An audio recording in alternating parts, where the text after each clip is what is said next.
What is happening out there, Roto Scouts baseball fans? Welcome to a Friday show, everybody. Late starting Friday for a gigantic slate. Already 3:48 on the clock. No time to dilly-dally up at the top of the show today. Quick hello to everybody out there. Cujo Blues here. Kiefer Easterlin, TGIF. Let's win some money. I love it. Trey's here. Trey's making sugar cookies with canna butter. Sounds like a good Friday to me, buddy. Dimitri, Tall to God, Colin Sutherland. Colin was looking for NASCAR Truck Series tonight, but it looks like that's tomorrow. If you're looking for NASCAR trucks, it's tomorrow. Speaking of tomorrow, we've got a doubleheader tomorrow for the New York Yankees. I'll be at the afternoon game, but I'll be back for the main slate. Probably won't be at the second game. I think it's a single admission, but I'll come back and get the updates and everything in. Maybe I'll come back and then go back up because I've got my second seat. If I don't use that other ticket, might be a good way to do it. Or maybe I'll stash my laptop at the bar, go back out of the stadium, do everything from the bar to update the site, then come back into the stadium. Interesting. Might do that tomorrow. But anyway, point being, Rangers at Yankees already postponed tonight. We do have a lot of weather to talk about real quick off the top, so I'm going to do that first before we jump to the runs board. So Rangers at Yankees already postponed. Houston at Boston. Roth has it yellow. He's basically saying it starts dry and gets wetter and wetter as the evening goes on with not much to offset that. So at some point they probably will get wet. There might be delays, but it's probably going to play per him. Wind's blowing out to left field pretty aggressively, which is always good in Fenway Park.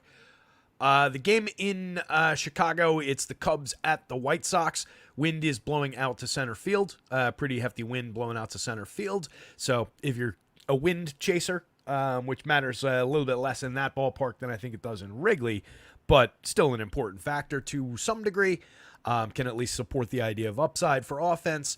That's a decent spot. And then the game at Coors Field, he's got his yellow-orange, and it sounds like there is a decent amount of rain, more so than the last few days. He's going so far as to say that a postponement is not off the table. So a little bit concerning, definitely one to watch in a pretty key spot at Coors Field. Two gettable pitchers going in that game. The Braves are showing an absolute ton of power on their side of that game. So an important one to consider, but also one to keep an eye on weather-wise. I'm sure it's going to be a popular game either way.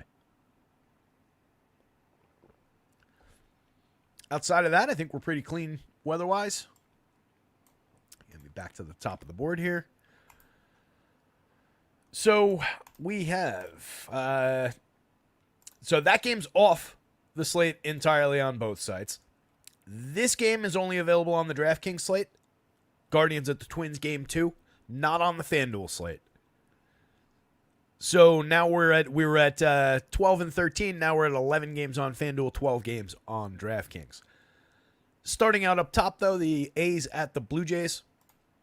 Just a 4.08 implied total for the Athletics going up against those Barrios, who can be good from time to time, can even have decent DFS days for the right price, but overall for his career, mostly an average level pitcher.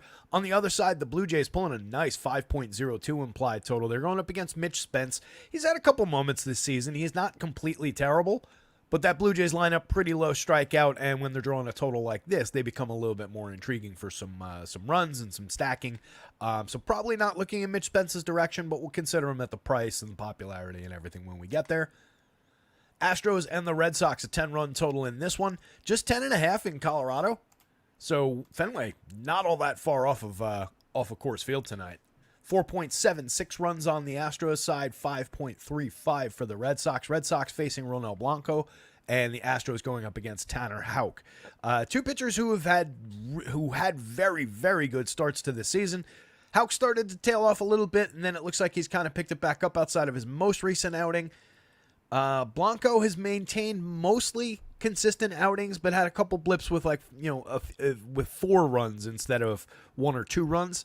That's been the big downturn, and the innings have gotten a little bit shorter in the most recent starts for Ronel Blanco. But both of those pitchers, believably good. Wouldn't surprise me to see either one of them suppress one of these run totals. But between these two teams, I expect one of them is going to have a pretty interesting night DFS-wise. They're too good, and these run totals are too big on a day where the wind's blowing out pretty hard to left field in Fenway. Padres at the Marlins, 4.26 implied total on the San Diego side. I think that's where you'd want to be. They're going up against Edward Cabrera, and then it's Martin Perez on the mound for San Diego. He's got the Marlins down. Got the Marlins down at just 3.83 implied runs. Pretty weak Marlins lineup. Martin Perez can be interesting from time to time. Like the most recent time out, he faced a comparable Colorado team. He struck out 7, gave up just 1 earned run over 6 innings. Nice quality start. Start before that, 6 innings of shutout ball against St. Louis. There's enough ability there, definitely, to get through a pretty lousy Marlins team. So he'll be on the board. Reds at the Brewers. Interesting game there. It's Aaron Savali and Carson Spears. Spears going for the Reds. Savali on the mound for the Brewers. Just a 3.98 implied total for Cincinnati. Savali might be worth considering. We'll give him a hard look. 4.61 implied total on the Brewers side. A lot less intrigued by Carson Spears. We might consider some of the Brewers bats. Cards at the Royals, 9 runs on the board, 4.40 implied total on the St. Louis side. They're facing Michael Lorenzen, who's on the mound for KC. KC drawing a 4.68 and looking pretty interesting to me against the soft-tossing Miles Michaelis, who is always gettable but can have good deep starts where he limits runs, limits power a little bit. But to me, that looks like a decent spot for KC bats when we get there. Cubbies at the White Sox. We mentioned this one again. Pretty hard wind blowing out to center field. Doesn't really intrigue me because on the Cubs side, they're going to be facing Garrett Crochet for probably 4 innings, 75 pitches again. That seems to be what the White Sox are limiting him to. I think it pretty much takes Crochet off the board. He could still have a decent game, but he's also been in kind of a downturn toward the end of the season as the innings have stacked up on him. So I think he's a nice investment for next year. The White Sox are going to protect it as much as they can while leaving him in the starting rotation, at least for now. So we'll see what happens there, but doesn't look like a great spot. The Cubs are drawing a 4.64 implied total against, but part of that I think comes by virtue of the fact that for half the game they'll be facing somebody or multiple people out of the White Sox bullpen with the wind blowing out and everything. So you're basically saying, all right, I want to buy in on half a game from the Cubs because the wind is blowing out. It gets a little bit thin. It's a playable Vegas total. And it wouldn't shock me if they went off. They could get a couple against Crochet and then completely explode. So it is playable, but I think it's a little bit deceptive in that Vegas total and what it might actually be like for a stack. Seems more like a game where they land between 4 and 5 runs, but that's it. And that's not going to win you a slate DFS-wise. The Guardians at the Twins. Again, this is only on your DraftKings slate. And we have Louis Varland on the mound for the Twins and Alex Cobb making his season debut for the Guardians. So a couple of interesting options there. Tanner Gordon and Grant Holmes. 3.94 implied total for the Guardians and a 4.14 for the Twins. And then it's, the hell's this guy's name? Tanner Gordon against Grant Holmes in Colorado. So it'll be a fairly interesting matchup there. Gordon on the mound for the Rockies, a 5.91 implied total for the Braves, and then Grant Holmes coming back the other way, 4.71 for the Rockies. As usual, we're going to be a little bit interested in the Rockies for some value if the price is right, just because gettable pitcher on the mound, and they typically do land less owned. That said, that's a monster total for the Braves by comparison to basically everybody else on the slate, and they're showing major power upside. So, interesting spot for what will be a chalky Braves team. A lot of rain in the area, though. Phillies and Diamondbacks, 4.50 for the Phils, 4.09 for the Diamondbacks. It's Ryan Nelson. It's Zach Wheeler. Don't think we're playing Ryan Nelson against the Phillies. Zach Wheeler against the Diamondbacks is definitely intriguing, though. Next game, Mariners and the Mets. Jose Quintana going against the Mariners. There might be a little bit of cheap appeal there. He's good enough to get through. He's given us some decent DFS outings lately. He doesn't have a crazy high ceiling, but against that team, it's elevated a little bit even beyond some of the good starts we've seen.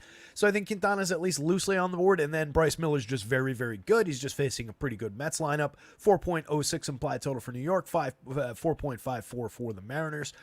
Pirates, Dodgers, Jack Flaherty on the mound for the Dodgers, Mitch Keller on the mound for the Pirates. Pretty solid pitching matchup. You can see the Dodgers drawing a mid-fours total, 4.44. That's a little bit low for them, just 7.5 runs in the game, and then 3.15 on the Pirates side. I don't think we're going to Pittsburgh against Jack Flaherty for anything other than a cheap angle. Flaherty's very, very good. Looks like a dominant pitching spot. Wrapping things up with the Tigers and the Giants, it's Bo Brisky opening probably for an inning and a third, inning and 2/3 for the Tigers. And then Robbie Ray on the mound making his fourth start of the year for the Giants. Ray looks pretty interesting. 3.19 implied total. Monster strikeout upside for him against the Tigers. 4.41 implied total for the Giants against Brisky and whatever comes out of the bullpen.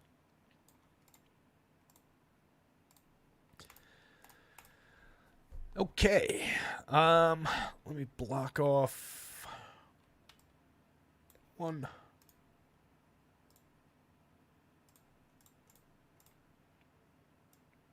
And Varland's not overly highly projected. So both of those guys, again, are only available on the DraftKings slate, the guys in green there. They're fairly priced. I just don't know what we're getting out of Alex Cobb in his season debut. He's been pitching in the minors. He was with San Francisco. Where's that game log at? Yeah, so he made 1, 2, 3, 4, 5, 6 starts in the minors for San Francisco, and he's made 1 in AAA since coming to the Guardians at the trade deadline. I think maybe we're talking about like a mix and match piece. He maxed out at 5 innings, 17 hitters. He went 4 2/3 in the start for the Guardians, faced 18 hitters. So we're probably maxing out around 5. 77, 74. Alex Cobb is talented, but he's also coming off, I think it was a hip injury that kept him out for a long, long time. So I don't think that one's all that appealing. And then Louis Varland further down the board. He's what, 6,700? The FanDuel prices are from the early slate. Forgive me when I mention them. 74 for Cobb. I think it's thin, even at that price. You might get the median, but probably not much more, is about what I'm seeing for Cobb. And yeah, he's facing a pretty good Twins team. And then Varland hasn't pitched in the show since June 16th, but has been pitching in AAA regularly as part of the AAA rotation. Made his last start on August 3rd, so this is basically right in line with his regular rest. Capable of giving you 6, capable of giving you a little bit of upside. He struck out 6 twice in the show this year, but he gave up 6 earned runs in one of those games and 4 earned runs in another one. And 6 runs total in that second game. Just went 5 innings in both. So I think it's pretty limited. And he's going up against a very low strikeout Guardians team. So even at 6,700, that's pretty rough. Those are the DraftKings only guys. Top of the board for guys that are on both slates. Jack Flaherty looks tremendous. 11,000, 10,500. Happy to pay it if I can figure out a way to get there. But obviously very high priced. Might cut into his popularity a little bit just with a lot of directions to turn on this slate. So if he goes a little bit lower owned, it makes it more appealing to try and figure out a way to pay for it. Zach Wheeler for a little bit less against the Diamondbacks. Definitely a tougher opponent for that little bit of a discount. But Wheeler's every bit the talent that Flaherty is, if not more. Very, very good option at the top of the board. Robbie Ray, 95.86, looks very mispriced on DraftKings considering the strikeout upside in that game against the Tigers. That looks like an absolutely killer spot to me on DK. And honestly, the offset in price on FanDuel is significant. It's not as crazy as that 8,600 is on DraftKings, but that's a pretty significant discount for Robbie Ray on FanDuel. So among the premium pitchers right now, as I'm thinking it through on and realizing I have to put a placeholder lineup in, that's going to be a target. Like I'm gonna probably build my my initial lineup just saying like, all right, I want to see if I can put this together with these premium bats from whichever teams I choose.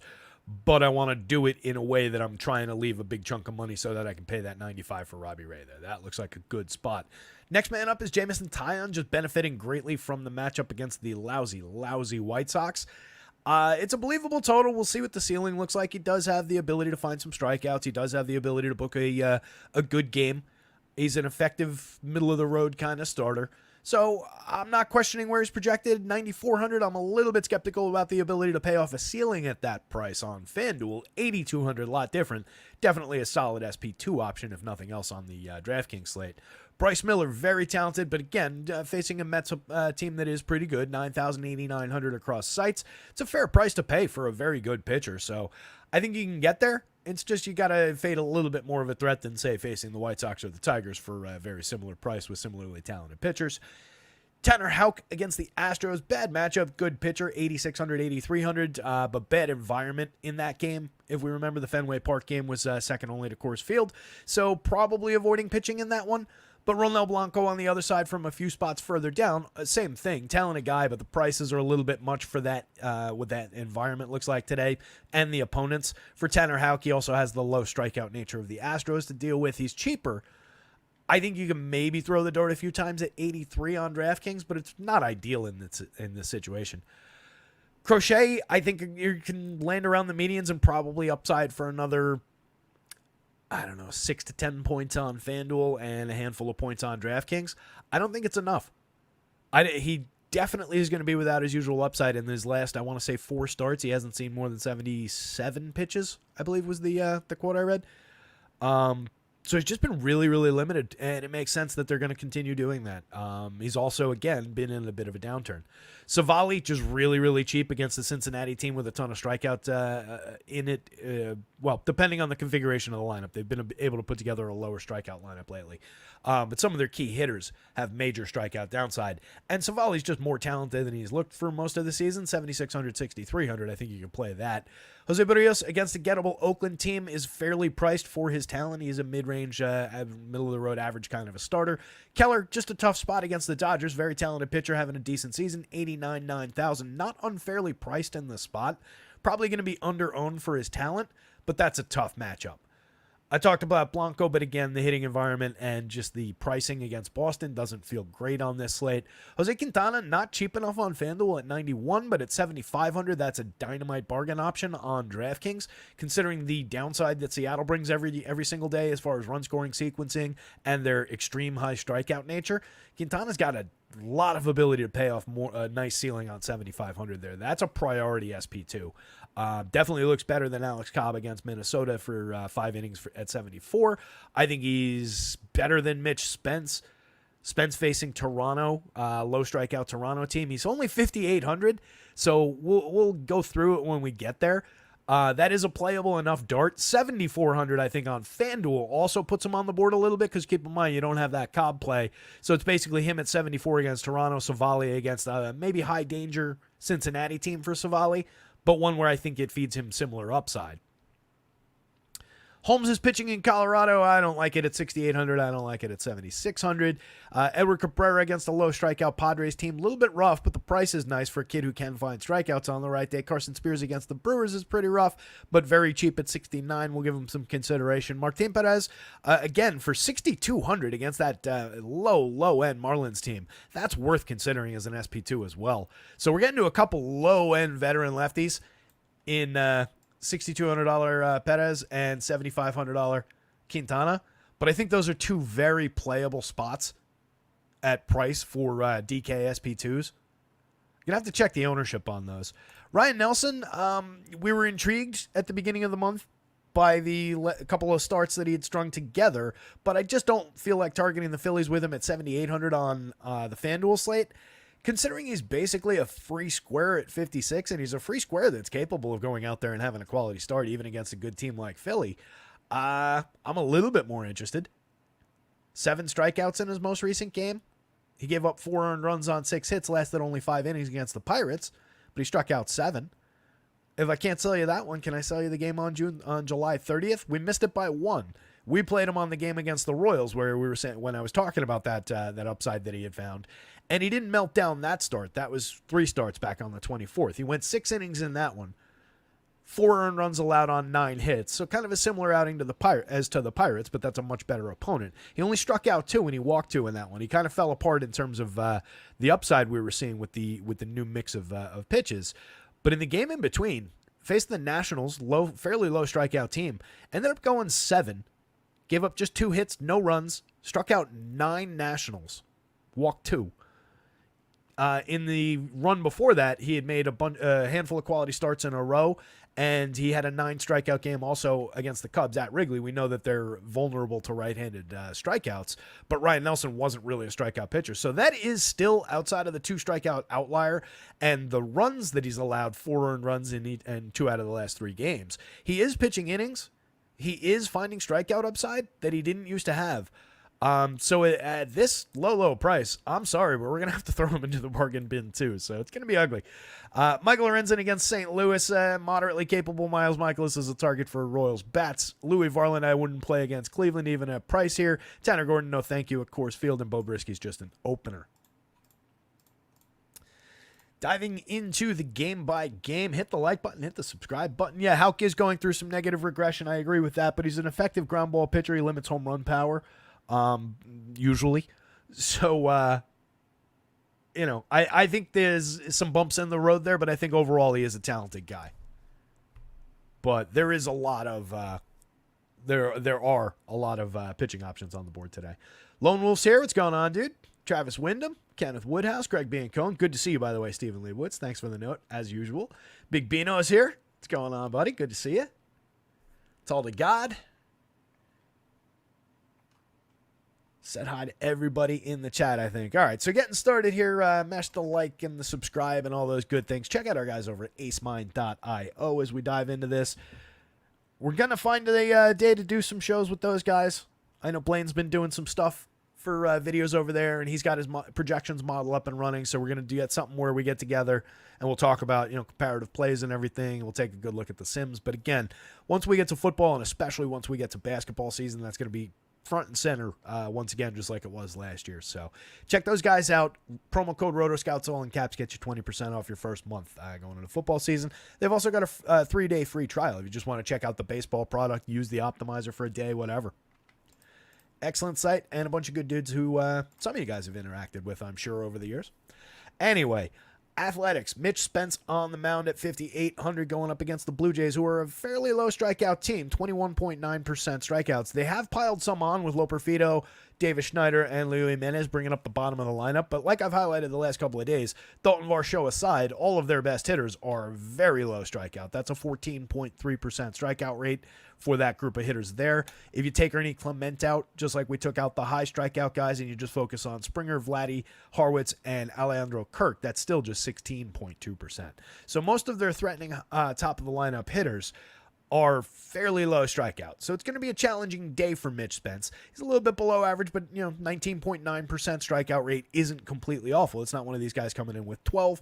Jose Barrios, for as good as everybody might think he is, and as much as he's probably getting talked about in a matchup against the A's, has an 18.2% strikeout rate. He does that on 8.1% swinging strikes, while Mitch Spence generates 10.3%. Barrios throws more strikes overall at 27.1% CSW, but here's some news. It's not a very good CSW in general. Spence's is worse. Spence has a slightly below average rating by Stuff Plus. Barrios is further below. Barrios is giving up more power, 4.42% home runs. He's giving up against a team with a decent amount of power. The one thing the A's can do is hit a little bit of home runs. 90.2 miles an hour of exit velo, 43.6, both over the line here. A lot of barrels, fair trajectory for launch. Spence is actually better in every single one of those categories. He's not good in any of them. He's over the line as well, but he's slightly better than Jose Barrios, and he keeps the ball down a little bit more. 3.08% home runs allowed this year versus 4.42% home runs. You can't really convince me that this year Mitch Spence is all that worse than Jose Barrios is. So if you can get him as a cheap SP2 dart for 5,800 that I'm sure nobody's really playing, I don't think it's completely crazy. I think that's on the board, especially with the enhanced strikeout numbers from this back end of the Blue Jays lineup. Like, even as I was teeing it up in the intro, I'm thinking, like, all right, this is a Blue Jays team that's in, like, the 18s, and they do pick up. I mean, Loperfido, as good as he might be for power, and we'll see if that ever arrives in the show. So far, just 2 home runs on a 114 ISO over 145 plate appearances, but he strikes out nearly 40% of the time. Davis Schneider in the high 20s, Leo Jimenez in the high 30s, and Varsho, one of their key power bats up toward the top of the lineup, not that he's really delivered very much this season, 26.8%. So there are some Ks here for Mitch Spence to go find. I believe in the 1 in 5, so give me 6 innings, 5 strikeouts, don't allow a run for 5,800. That's killer, even if he allows 2 runs. I think there's upside for the win. I don't think it's like crazy to believe that a 4.08 total for the A's could chase the Blue Jays. And I don't really believe in that 5.02 implied total now that I'm harping on it. We've got one really threatening hitter in the lineup. One of the very best hitters in baseball hits third for this team every day. Outside of that, underperforming George Springer, underperforming Dalton Varsho, a very good Spencer Harwitz, but he's a base hits and on base guy. He's not a major threat. Leonardo Kirk and a base hit oriented Ernie Clement, a struggling Loper Fido, David Schneider, Leo Jimenez. This is not a threatening lineup. That's a big total. Spence has a 4.40 ERA, but a 4.10 xFIP. 1.31 WHIP is not great, but a 7.3% walk rate is manageable.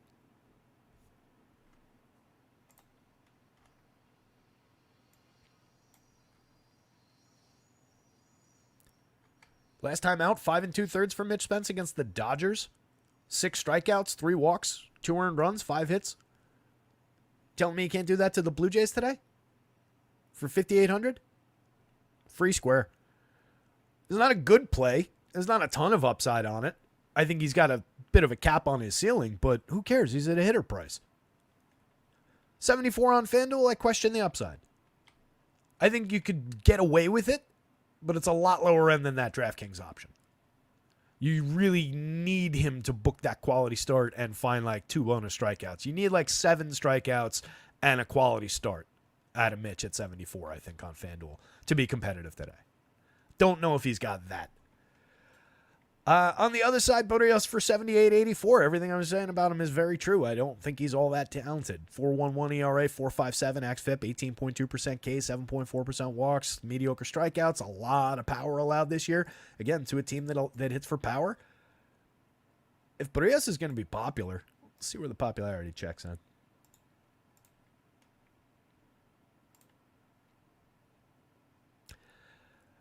He's in the single digits in DK's projections for FanDuel. That can't be right.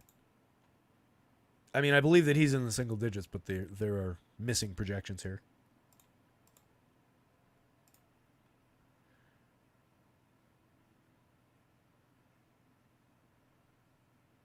Where the hell did he go? There he is.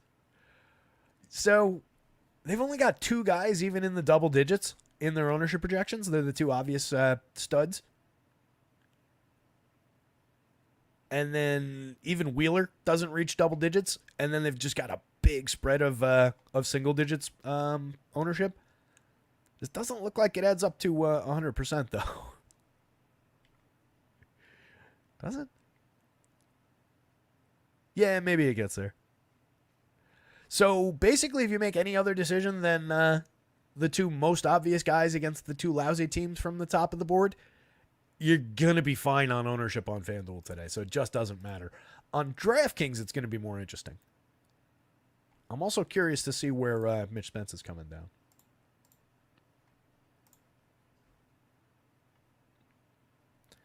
All right, Mitch is getting a little bit of ownership. He's the 7th, 8th highest owned guy, but mid-single digits, totally manageable at that price. But it's not as much of a surprise play, I guess, maybe, as I thought it might be. I didn't think people would be talking about Mitch Spence. But that's a very cheap price. He's capable enough. And, again, mid-single digits ownership. Nothing to worry about there. Berrios, upper single digits ownership, but single digits. He is the first most highly owned pitcher from the, call it mid-tier or, lower mid-tier. Interesting. Unsurprisingly, Savali is projected for a ton of ownership at the 63. And when I say ton on a slate like that, mid-teens. But he's the popular value pick of the day.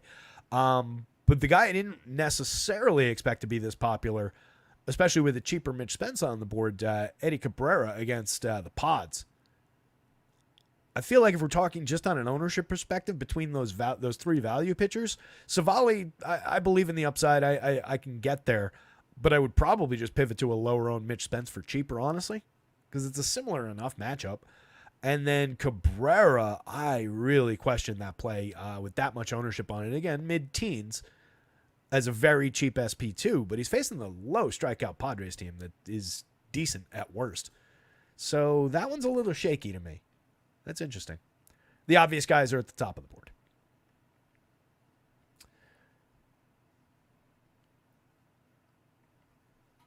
Zach Wheeler's probably under-owned on both sites.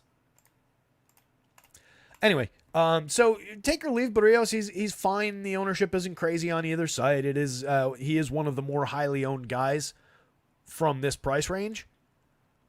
But it's fine if you want to target the A's. I just don't really believe in the pitcher all that much, and I would honestly probably rather have A's bats and target Barrios a little bit. Lawrence Butler from the top, 3,800 on DraftKings, 2,900 on FanDuel. Had a very nice surge. He's up to 13 home runs, 9 steals, a 118 WRC plus, and a monster 224 ISO, 12.1% barrels, and 49.4% hard hits. It's a killer 270 plate appearances. We'll see what he continues to do going forward, but it's been dynamite so far, and his price is not expensive at all for a good lefty bat against Jose Barrios. Andujar for 4,000, 2,700, very solid slash line, 295, 323, 398, creating runs 8% better than average. You can check him into your lineup a little bit. Just another outfielder.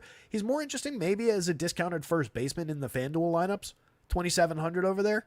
I get behind that a little bit. It's just an interesting way to put this team together, and you don't have to book 4 outfield spots to go to the top 4 guys in this lineup if you do it that way. You do have to use 3 of them and then first base, but at least you leave your util spot open for some flexibility with your second stack, or obviously you can go away from the top 4 guys. But that gives him a little bit more flex. Blade for 36-26, another lefty with a little bit of power, 194 ISO, 13 home runs, just a 7.7% barrel, 36.8% hard hits. But he's demonstrated the ability to hit the ball over the wall a little bit, and he's created runs effectively this year. 115 WRC plus over 456 plate appearances. Rooker having a dynamite year, 291, 368, 584, 28 home runs, 7 stolen bases to boot, 293 ISO, creating runs 68% better than average. Happy to have him. It's a high price to pay at $59.38, but everybody else is cheap. So if you're stacking A's, the average just comes right back down to normal. Langoliers, you're just buying catcher power, but it's good catcher power against a pitcher like this who's given up a ton of power once again this year. It would not shock me at all if Shea Langoliers came away with a big day today. 4,300, 2,800, 21 home runs on the year at 234 ISO. All he does is hit for power. Don't rely on him to create runs, sequence, do anything like that. But 10.10 in the home run model, 15.2% barrels, 44.7% hard hits out of Langoliers this year. For just 43 where you have to play catchers, that's interesting.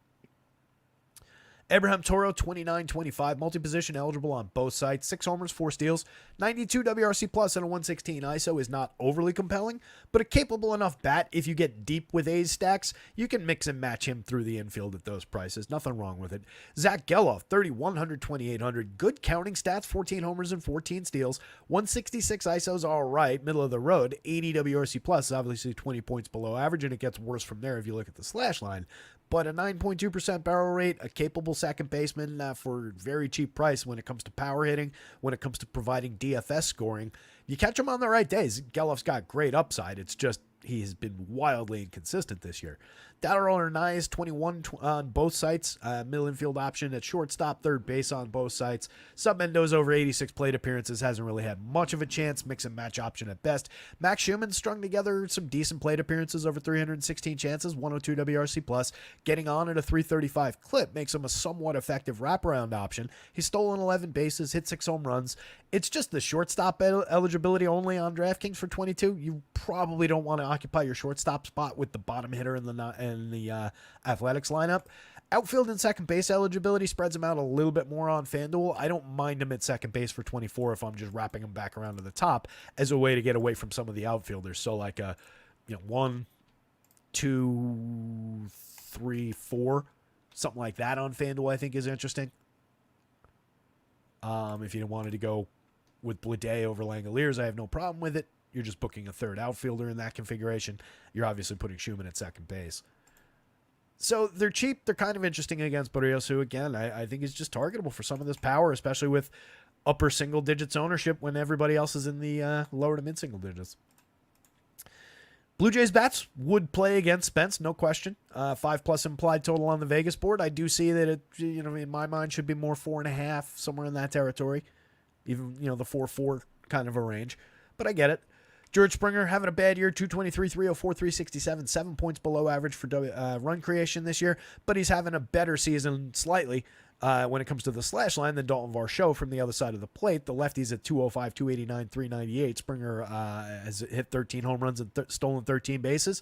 Varsho matches the home run total, but comes up short on stolen bases. Same WRC plus, and Varsho's got the better ISO between the two.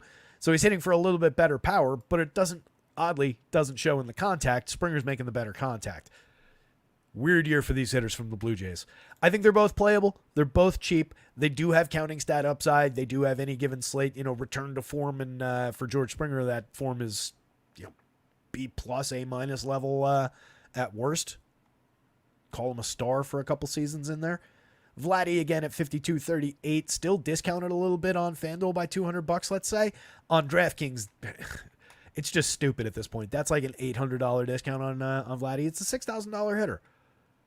321, 396, 551 with a 230 ISO, 66% better than average for run creation, 23 home runs, 56.3% hard hits, 14.4% barrels. What does he have to do? Like, seriously. It's just a stupid cheap price. So with the Blue Jays drawing that high total, I'm sure he's going to be popular, even if nobody else is.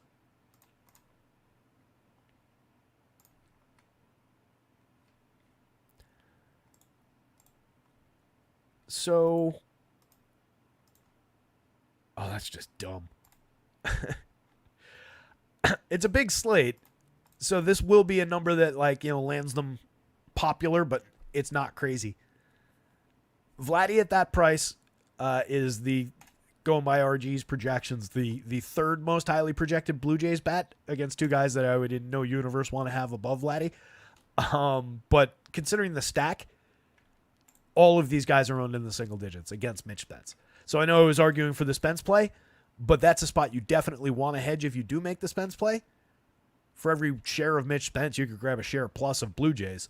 But more to the point, even if you don't use the Spence play, with them above 5 and as cheap as they are, that does actually make them a little bit more appealing, even though I think that run total could be a half a run lower. They're just cheap. Harwitz, first base, second base for 35. 26 on FanDuel. Slashing 270, 360, 391, creating runs 15% better than average. Lefty bat to throw at a mediocre righty. He's not a power hitter, but he has managed 4 home runs in his 203 plate appearances, but he's an excellent hit tool, excellent on base skills hitter. Alejandro Kirk, mix and match catcher at 32-24. Great spot in the lineup. 254, 321, 348. Not a great hitter, but he's low strikeout, put the ball in play, and he's hitting it fairly hard this year. 7.8% barrels, 41.9% hard hits. So you buy a cheap catcher spot.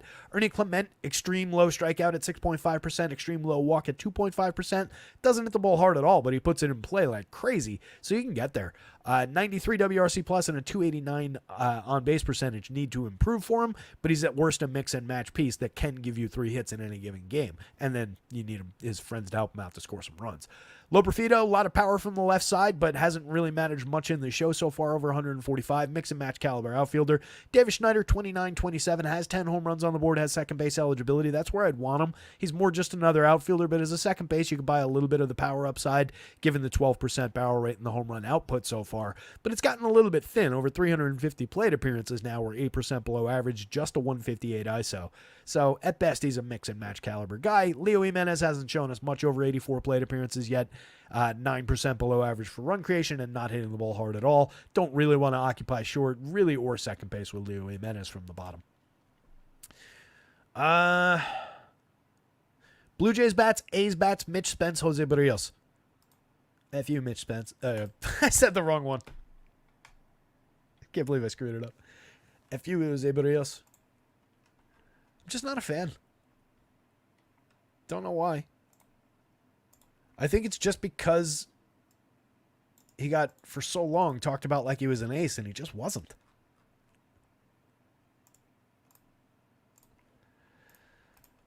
Speaking of guys that got talked about like they were aces and just aren't, Ronel Blanco's on the mound for the Astros tonight. He's having a good year, 2.98 ERA, but exposed by a 4.17 xFIP underneath. He's got a 9.7% walk rate that's pretty targetable with some great Red Sox bats, many of whom are capable of drawing a walk. They're not the greatest walk rates in the world, but you do have 2 pretty extensive ones at 11.5 and 13.6. The Sogard's in a small sample there.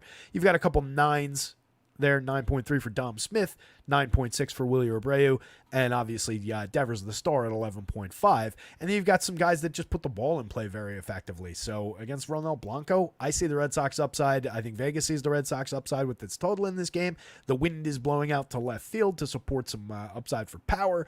Definitely an interesting day to at least bang some doubles off the wall, off the monster. So looks like a good day for bats on the Red Sox side. 91-93 doesn't feel really comfy for Ronel Blanco. 24.4% Ks, 13.5% swinging strikes, and 29.2% CSW is very, very good. But just look at the power. I mean, I'm just focused on the contact he allows. 9.9% barrels. This is very good, but this is representative of a lot of very loud mistakes.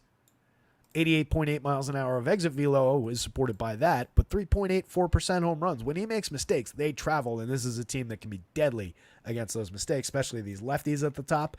Still no Tyler O'Neill. They ended up putting him on the IL with a calf infection after he was sick. Then his calf somehow got infected. Don't know how that happens. You get bit by a dog or something. Like, it's just a weird situation with O'Neill. He comes up with these just odd maladies and ends up screwing up my lineup every week because or a couple times a year because we're a weekly league, and then it locks and he's in my lineup. But for DFS, we don't have to worry about that. We just don't get him today. But still a very good Red Sox lineup. Tanner Houck at 83-86. As Steven was mentioning in the chat, has definitely come back to earth with some runs. Looking at the game log against Texas the last time out, 6 earned runs on 8 hits over 5 innings. He did strike out 7, and he gave up 2 home runs, so a little bit of happenstance in there to create those 8 runs. But that's not a good start. 3 earned runs over 6 innings to the Yankees on 5 hits, 4 runs total, 3 earned, 2 strikeouts and 4 walks is problematic. 2 strikeouts also against Colorado at Coors. He only gave up 4 runs, but he gave up 10 hits in that game, including a home run, and the 2 strikeout, 3 walk game is concerning. A 6 strikeout game with 3 walks, no runs, 2 hits against Oakland the start before that. Had a short start against the Yankees back on July 5th. What happened in that one? 3 runs, only 1 earned, 2 hits, but 4 walks and a strikeout over 3 1/3. I think he just got yanked on inefficiency there. And then an ugly game, 7 runs, but only 3 of them earned. 8 hits over 4 1/3 against the Padres back on June 29th. That's his July. So yeah, there's normalization in there because he was very, very good at limiting runs completely through the entire season. Or through the entire beginning of the season. But if you look at the actual numbers, a 3.09 ERA, not dramatically offset by a 3.38 xFIP. Like, yeah, we're normalizing, but that's because that ERA was down at like 1 or, high 1s, low 2s. So that's come up. He's been more gettable. But what I still like about the pitcher, even in this hitting environment, and the reason that I would consider him for a bit of a discount from where Blanco is, even against the low strikeout Astros, is he's very, very good at keeping the ball on the ground. So despite a couple home run blip in the last game and a few along the way, when he's made mistakes, like the bulk of his home runs, 2 of them came in the most recent game against Texas. And then if you go back to that game against the Pods on the 29th, he gave up 3 home runs in that game. He's given up 3 other home runs in the other 20 starts. 3 total home runs across his other 20 starts. So there's 5 just kind of outlier home runs that came in 2 chunk games. But overall, it amounts to a 1.43% home run rate against on a 4.4 degree average launch, 5.9% barrels. So Houck is very good at keeping the ball in the park. Against the Astros, does that amount to just, all right, it was a low launch angle, but it was defied his average, and it was a 12 degree average launch off the bat of Jose Altuve, and it banged off the wall in left field. So now he's on second base and leading into Alex Bregman, Jordan Alvarez to start the game. That's perfectly in play. This does not mean that Tanner Houck is absolutely going to succeed, and there's major downside in terms of the strikeout rate for these elite Astros at the top of the lineup, all those guys in the low to mid-teens. So it's not a good spot for Tanner Houck. But taking his talent, taking what he does well into account, 8,300, 8,600, I do think the threatening situation and the game, the hitting environment, and the opponent is all baked into Tanner Houck at that price. I like it a lot better on DraftKings for 83 than I do for 86 on FanDuel, but I do think he's capable of giving you the quality start. What I think is the problem is that at that price on FanDuel, he'll be checked a little bit by that strikeout downside. So it's a much better DraftKings play than it is a FanDuel play. Astros bats very much in play with a high 4s total. 4.76 against Houck, and then the Red Sox, one of the top teams on the board at 5.35 against Blanco. Greatly prefer the bats on both sides. Altuve, 53-35, 14 home runs, 15 steals. DraftKings doesn't have him priced high enough as usual. 127 WRC plus, not hitting for quite as much power this year. A 138 ISO, a little bit uncharacteristic. Last year 211, year before 233. So obviously he's come down in frequency of extra base hits. He's delivered just a 6.6% barrel and 30.3% hard hits. It's not crazy far off the mark, but that's definitely a little bit of a dip. But 14 home runs and 15 steals, and again, a killer slash line, so nothing to dislike about Altuve. Bregman for 47-31, up to 15 home runs on the year, a 161 ISO, 104 WRC+. Plus. Looks a lot more like Alex Bregman. The contact is basically completely normalized at this point. Strikeouts were never off. The walks are way down this year. That's one thing that's impacted his WRC plus pretty dramatically. 6.9% walks versus 12.7 last year. 13.1% strikeouts is up a 1.1 over last year, but who cares at 13.1%? That's still elite. Jordan Alvarez, 5,800, 3,700, has 22 home runs. He's slashing 300, 386, 536 with a 236 ISO. One of the absolute best left-handed power bats in all of baseball. Definitely a good day to consider some Jordan Alvarez shares. Jainer Diaz, 45, 3,000, 10 home runs for him, slashing 300, 328, 441, creating runs 14% better than average. Just every single day of the week, cheap catcher option in the heart of this lineup. I won't harp on it because we're short on time, but 4,500 is a great price. 3,000 on FanDuel, play him like he's a first baseman over there. I would take his upside to take shots at the left field wall over John Singleton as a lefty bat in Fenway Park. 2,500, 2,700 for John Singleton. Mix and match option at first base. Does have power upside from the left side. 9 home runs on the season, a 123 ISO. I don't love it. Jeremy Pena, middle of the road caliber shortstop, basically the definition of that guy. 4,100, 2,800 across sites, 9 home runs, 12 steals. Mediocre, but not terrible slash line at 268, 315, 380. 3 points below average creating runs. Zach DeZenzo, 2,000 on DraftKings, 2,300 at shortstop on the FanDuel slate, so you get dueling shortstops here. DeZenzo in the minors this year. AAA, 53 plate appearances, 391, 472, 739 with 4 home runs and 3 steals. That's obviously not a monster amount of plate appearances. 91 plate appearances in AA and 22 at the complex level. Nothing to talk about really there. Last year at age 23 in AA, 277 plate appearances, 257, 339, 486 with 14 homers and 16 steals. He's 24, getting a shot here. For the dead men, you could probably do worse. Right-handed bat, not a bad option, but again, not a great home run day. You can see that impacting all of the true home run hitters like Jordan Alvarez at just 6.26. So again, we might be looking at a day of doubles rather than home runs, but there is still upside for the Astros offense. Myers and Mauricio Dubon, mix and match caliber parts at the bottom. Myers having an okay season, 11 homers and 8 steals, 93 WRC plus. He's cheap. He fits into the outfield, but he's just another outfielder. Mauricio Dubon, a little bit less than that, but at least he's cheaper, 2,400 on DraftKings. You can play him, 263, 286, 380, but 15% worse than average for run creation. On FanDuel, he at least gives you 4 positions to mix and match.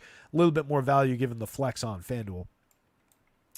Top of the Red Sox lineup is pretty killer going up against Ronel Blanco here, including the 5-hitter Connor Wong, Jarren Duran, Willie Abreu, Masataka Yoshida, and Rafi Devers. If you just wanted to go with the 4 lefties straight off the top on the FanDuel slate, you could do a lot worse, and that only costs you $3,400 a piece. It's not bad. It includes Duran and Devers. If you want to mix down to, I don't know, let's say you oddly wanted to skip Jarren Duran and just go with those 4 guys, $3,200 a piece, including Devers, and you get Connor Wong in there at first base. It works. A lot of ways to put the Red Sox together. Duran for 57-38. You could argue that he should be $200 more on both sites. 14 home runs, 27 steals, a 214 ISO. Having a killer season, 132 WRC plus. Abreu, as always, do not sleep on Willie Abreu from that spot. I know he's not necessarily the flashy name that Devers and Duran are from the left side, but he's given you just as much this season. For the 301 plate appearances we've had him, especially for DFS purposes, 239 ISO, 12 home runs, 7 stolen bases, 31% better than average creating runs. It's just off of how far off the pace of Duran is he really, looking at those numbers. 12.9% barrels and 50% hard hits. Strikes out a lot, 28.2% strikeouts, but he draws his walks at 9.6%. Excellent option for 4,300, 3,100 against this pitcher. Yoshida, 4,000, 2,900, up to 283, 355, 408. Great table setter. If Duran gets on, Abreu clears the bases. Yoshida's a good way to reset in front of Devers. He's also got a little bit of individual power, individual ability. 6 home runs, just a 124 ISO, but a 112 WRC plus on the season. Devers is a superstar at third base, 58, 39, 25 homers, 295 ISO, 160 WRC plus. Absolutely elite option at the position. Connor Wong, 3,700, has catcher and first base eligibility on DraftKings, makes him a little bit more interesting, gives him some flex through this Red Sox lineup on DraftKings.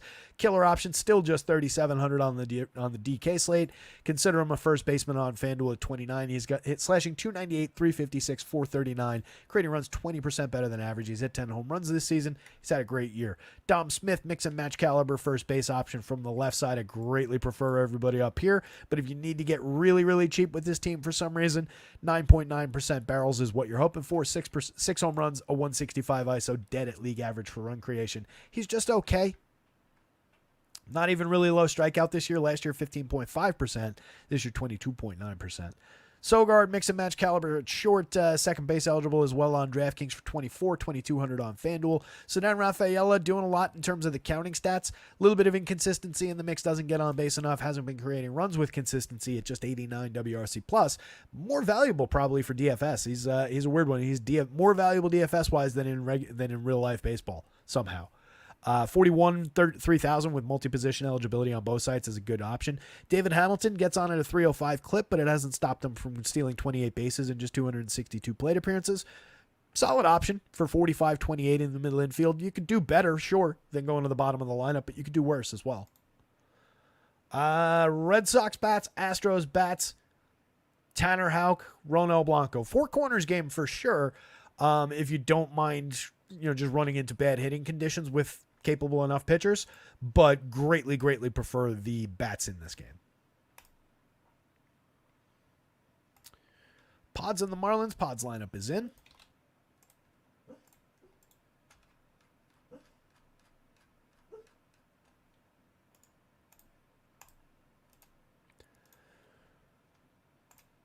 Day. What's going on, Day?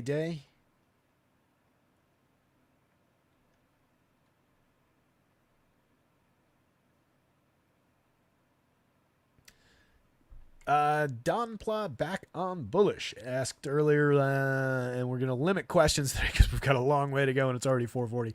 But he was asking, for single entry tournaments, do you care more about bats or pitchers? That's really difficult. I don't want to give you I think they're the same, but it's kind of that because they inform one another, I think that if I could politely rephrase your question, it's probably more a question of in a single entry tournament, would I rather get a value spot at pitcher or with bats? And for me, that's at pitcher. You still will end up probably going to a cheap stack to go with a very high end stack, but I would rather where would I rather spend money on a single entry would be on bats. One, because I think we have a bit of an advantage in identifying good, cheap pitching opportunities. And 2, because those spots typically go lower owned. Now, we've got one in this game like Edward Cabrera, who is going to be apparently super popular on DraftKings. And I completely disagree with that ownership. I think he's a talented kid, but doesn't look like the right opponent to me, and he's got a lot of flaws. So it depends on the nature of that cheap play. But what I'd be targeting there is who is the cheapest pitcher that I've got some belief and a decent projection on in a decent matchup that the field isn't going to the most. Right? So there's multiple compound factors in deciding which of those cheap pitchers I want. And then whichever that guy is from a tier of, say, guys from, from like the middle of the board down, then whatever bats, I would take the high-end bats that I actually want, and then whatever bats fit with that pitcher, those bats, becomes my next stack out of the appealing stacks. So that's a clunky way to answer your question. It's not directly what you asked, but hopefully that gives you some idea of how I would look at it. All right. So that was also partially addressing Edward Cabrera on the DraftKings slate for 6,600. Look, the kid is good. 48.1%, 48.1% strikeouts. I'd probably be saying to pitch him. 48 and a third innings in his 11 starts this season. He's been hampered by injuries, but 30% strikeout rate essentially, but a 13% walk rate. 3.72 xFIP is very good considering the 5.96 ERA. In a vacuum, that's just an okay, average kind of an xFIP. But it's much, much better than this ERA that he's given up. But that ERA comes on the back of a 47.5% hard hit rate that he's allowed, an 11.7% barrel rate that he's allowed, 4.65% home runs, and a 13% walk rate. So, yes, very, very good at inducing swinging strikes, very, very good at throwing strikes in general, but loses a lot of guys on the corners, puts a lot of extra runners on base, and gives up an absolute ton of premium contact. And he's facing the team with the lowest strikeout rate in the league, I'm pretty sure, at 15.9% for this confirmed version of the Padres lineup. So considering that he's going to be one of the most popular pitchers on your DK slate there, and we have other similarly priced bargain bin options, is he the most talented of these guys between Mitch Spence and Ryan Nelson and even Miles Michaelis and so on and so forth? Sure. Is he in the worst matchup? Absolutely. So given the popularity, I would just go elsewhere.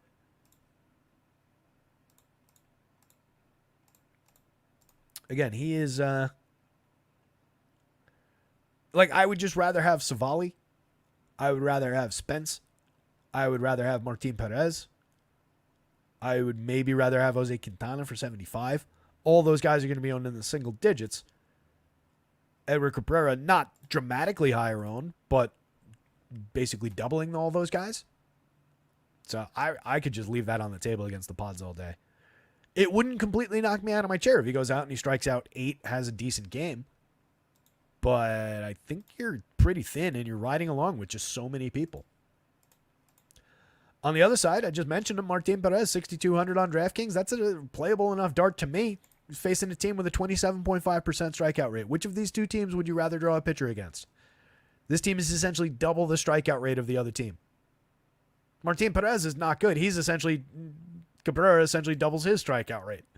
4.96 ERA with a 4.51 xFIP. Look, I get not wanting to play Martin Perez, but against this team, he's capable enough. And again, he just faced a similar Colorado team. 6 innings, gave up 1 earned run on 3 hits, struck out 7, gave up a home run, but just 3 hits and a solo home. One of them was a solo home run. That was against Colorado in San Diego. Pitcher's Park, but so is this one. While he was with Pittsburgh, he faced St. Louis in his start immediately before that. He went 6 innings, gave up just 4 hits, booked the quality start, and got the win.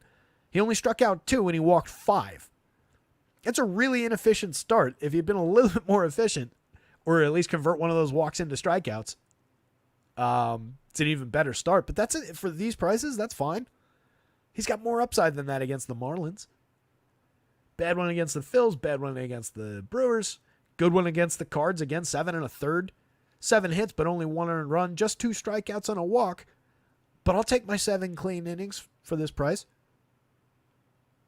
I think the ceiling is a little bit limited. It's probably more realistically around, 4 or 5 strikeouts. But for 6,200, give me 7 clean innings with 4 strikeouts. Get the win, get the quality start, and get out of here. Take it. 81 on FanDuel. I mentioned the quality start. A little bit more questionable. A little bit shakier, a little bit higher in terms of the price. Just in the bargain bin at 62 on DraftKings. Anybody against the Marlins. Could be Larry C. against the Marlins. And 6,200, we'd at least be talking about it. Saying, good God, don't play in Larry C. against the Marlins. Load up on Marlins bats. Hopefully Larry's out there. Luis Arias from the top of the Padres lineup. If you're going to Padres bats against Edward Cabrera, and honestly, considering the ownership that he's going to get, you could probably do worse on the DraftKings slate. Less so on FanDuel, but 7,000, he's probably going to draw a little bit of popularity over there as well, considering the strikeout rate, probably getting a little bit of buzz. I would consider targeting. I really would. Look at all the home runs and the power that he's given up, the absurd walk rate. This team is not great at drawing walks, not great at hitting for power. But they've got some good hitters, and they've got some very, very low strikeout guys that can negate this a little bit. Just give me some bat on ball. Even if we're just looking at some sequencing, some bat on ball, and some, just round the bases kind of RBIs, circle the bases and keep runners moving kind of scoring. I think the Pods are good at that. And they have home run upside. Luis Arias doesn't have home run upside, just a 1.88 in the model. 303, 335, 377. A diminished season for him, but that's still, pretty elite in terms of the average, the on base. Just creating runs 4% better than average, but still a very, very good hitter. And you can see 4.9% strikeouts and 3.5% walks. So everything is in play. Very tough opponent for Edward Cabrera to start the game off. 3 hits are always on the table for Luis Arias. Jurickson Profar, 298, 394, 486. Here we are, August 9th, and things are still looking pretty good. 19 homers, 189 ISO, 153 WRC plus. Fairly priced, very high priced on FanDuel, 51 on DraftKings, fair. 43-31 for Cronenworth, 14 home runs, a 162 ISO, 109 WRC plus, mix and match option at first or second base on both sides. Manny Machado, 8.40 on the home run model, could give him a little bit more juice than that. Even in a mixed kind of a season for Manny, and the results have improved a little bit. The premium contact has been pretty elite. 10% barrels, 48.8% hard hits. He's up to 270, 321, 447, 18 home runs, a 116 WRC plus, 177 ISO. We're not crazy far off the mark.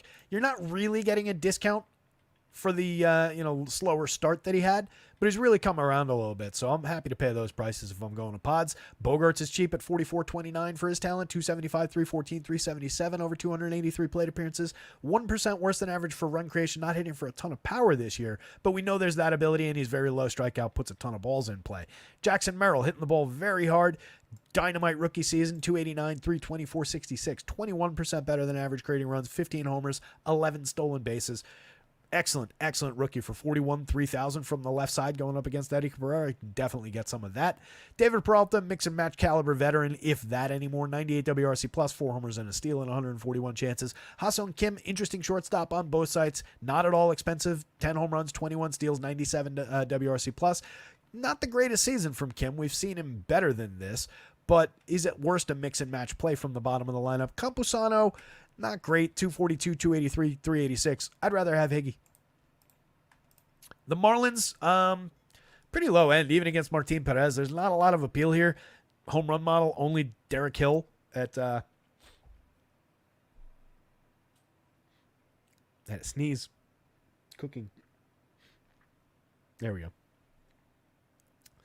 It sucks. Suppressing a sneeze sucks, but sneezing into a microphone sucks worse.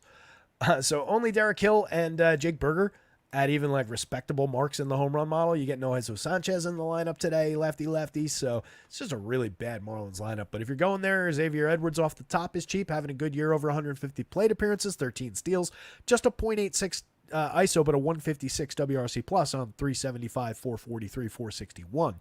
He's playable, but you're getting a correlated scoring part with a bunch of guys who don't really do him all that much to help him. Jake Berger for 42, 3,000 does have 12.1% barrels, 46.5% hard hits. It's resulted in 19 home runs, a 201 ISO. It's starting to look a little bit better for Jake Berger now that we're up to 387 plate appearances. He was scuffling a little bit worse than this earlier in the year. So he's probably priority number 2 behind Xavier Edwards, and that's maybe a weird 2-man to throw into a lineup on DK, let's say. But it's not great. Jonah Bryant in the 3 spot today. 2,600 on both sides, 268, 354, 423. That's a good 82 plate appearances. He's hit 3 home runs. He's not even that good. Derek Hill for 25 on both sides does have power. 71 plate appearances. He's hit 4 home runs, has a 221 ISO, and makes good contact. So probably your number 3 guy in if you're going on DK, Edwards, Berger, Derek Hill, and see you later, Marlins. But it's really not a good spot. Emmanuel Rivera at third base, 2,100, 2,300, having a terrible year, over 214 chances, over 248 chances. Otto Lopez hasn't given you much more than that. 3 home runs and 11 steals, a 56 WRC plus. Kyle Stowers is maybe interesting, sneaky down there at the bottom of the lineup, but lefty, not ideal. 1 home run in 65 plate appearances. It hasn't given you much, so pretty skippable. David Hensley for the dead men. I don't think we're going to the bottom of the Marlins lineup. And then Ali Sanchez, no thank you. It's really like 1, 2, 3. I don't even want to stretch this beyond 3. Padres bats. Martin Perez value on DraftKings. Edward Cabrera, but I don't like it on DraftKings. And then Marlins bats basically off the board. I actually think I do, now that I'm considering it, I think maybe I like this price a little bit better or that play a little bit better than the DK version, but let's see where he's owned. That's going to be the key consideration on FanDuel. At 7,000, maybe you can get away with it. Let's see. If he's like lower mid-single digits, that's actually okay. Mid-single digits on FanDuel, that's actually, I maybe undersold that. That's maybe a little bit interesting there. I would rank the pitchers the other way around on FanDuel. Let's put it that way. It would still be Padres bats up top. But I would say on FanDuel, it's Cabrera, then Perez. And on DraftKings, it's Perez, then Cabrera. I still think Cabrera is not a great spot, given all the flaws and the elite ability to avoid strikeouts here. But it becomes more interesting because he's not popular on FanDuel, and that's a very low FanDuel price for a 30% strikeout pitcher. So I'll give him that much. We got to move on. Reds and the Brewers, we do not appear to have these lineups yet. It's Aaron Savali, who is a $6,300 option on the DraftKings slate, $7,600 on FanDuel. Definitely in play as a value guy today. Going up against a Reds lineup that the projected version of which has a 24.4% strikeout rate. They've been able to create some lower 20 strikeout rate lineups depending on who they put in lately. So it really depends on who's in there. But 24.4 is where we're used to seeing the Reds. That does give Savali a little bit of a K upside. He's at a 22% rate so far for this season. That puts it in line with previous years, 23 last year, 24.1 the year before, but it doesn't put it in line with what we were expecting from Savali because we got a nice uptick last year when he joined the Rays into the high 20s. Obviously cratered with the Rays and got traded out of Tampa Bay this year, was just completely awful with Tampa Bay. Has made 5 starts so far with the Brewers, 2 of them bad, 3 of them good. For DFS purposes, I'll call like one of them really appealing. 6 1/3 against the Pirates. He gave up 1 earned run, 6 hits, struck out 6, walked 2. A 3 earned run game, but just went 4 1/3 against Minnesota. At Minnesota, struck out 4, walked 4, gave up 2 home runs. So that one's not great. 5 1/3 against the Marlins, gave up 2 earned runs on 7 hits, struck out just 3, walked 0. That one's not great. The bad games, most recently against Washington, went just 4 innings, 5 earned runs on 7 hits, 3 strikeouts and a walk, and then gave up in his first Brewers start, faced the Dodgers, just 5 innings, gave up 4 earned runs on 5 hits, but did strike out 8 Dodgers, gave up an odd 3 home runs, though. It's been a lot of bad with Savali this year. He's just exceedingly cheap. He's going to be very popular, but I think I would rather have Savali against the Reds than Cabrera against the Padres. And those are the 2 guys that are jockeying for the most popular in that bargain bin. That said, we've talked about some other bargain bin options, again, including Martin Perez, including Mitch Spence, including Jose Quintana. So there are other options that will be even less popular. Carson Spears is not a part of that group. Facing the Brewers are just too good. Even without Christian Yelich, there's just a lot of good run creators here. There's some decent power bats. There's some good stolen base upside. Some guys who are very capable of getting on base. Spears, 20.9% strikeouts, 3.59 ERA with a 4.17 xFIP. Hasn't really walked anybody. Hasn't given up a ton of power. Just an 87 via Stuff Plus, though. Limited swinging strikes, limited CSW. I guess at 69, if you wanted to throw a few darts at it and consider him in that bin, you can, but not as appealing as the other guys, I don't think, in that bargain bin. Brewers 22.5% strikeout rate for this projected version of the lineup. At 8,000, you're not playing Carson Spears on FanDuel that much. If you're going to the Reds against Savali, who I do think is a targetable enough pitcher, they're drawing a pretty low total, though. 3.97.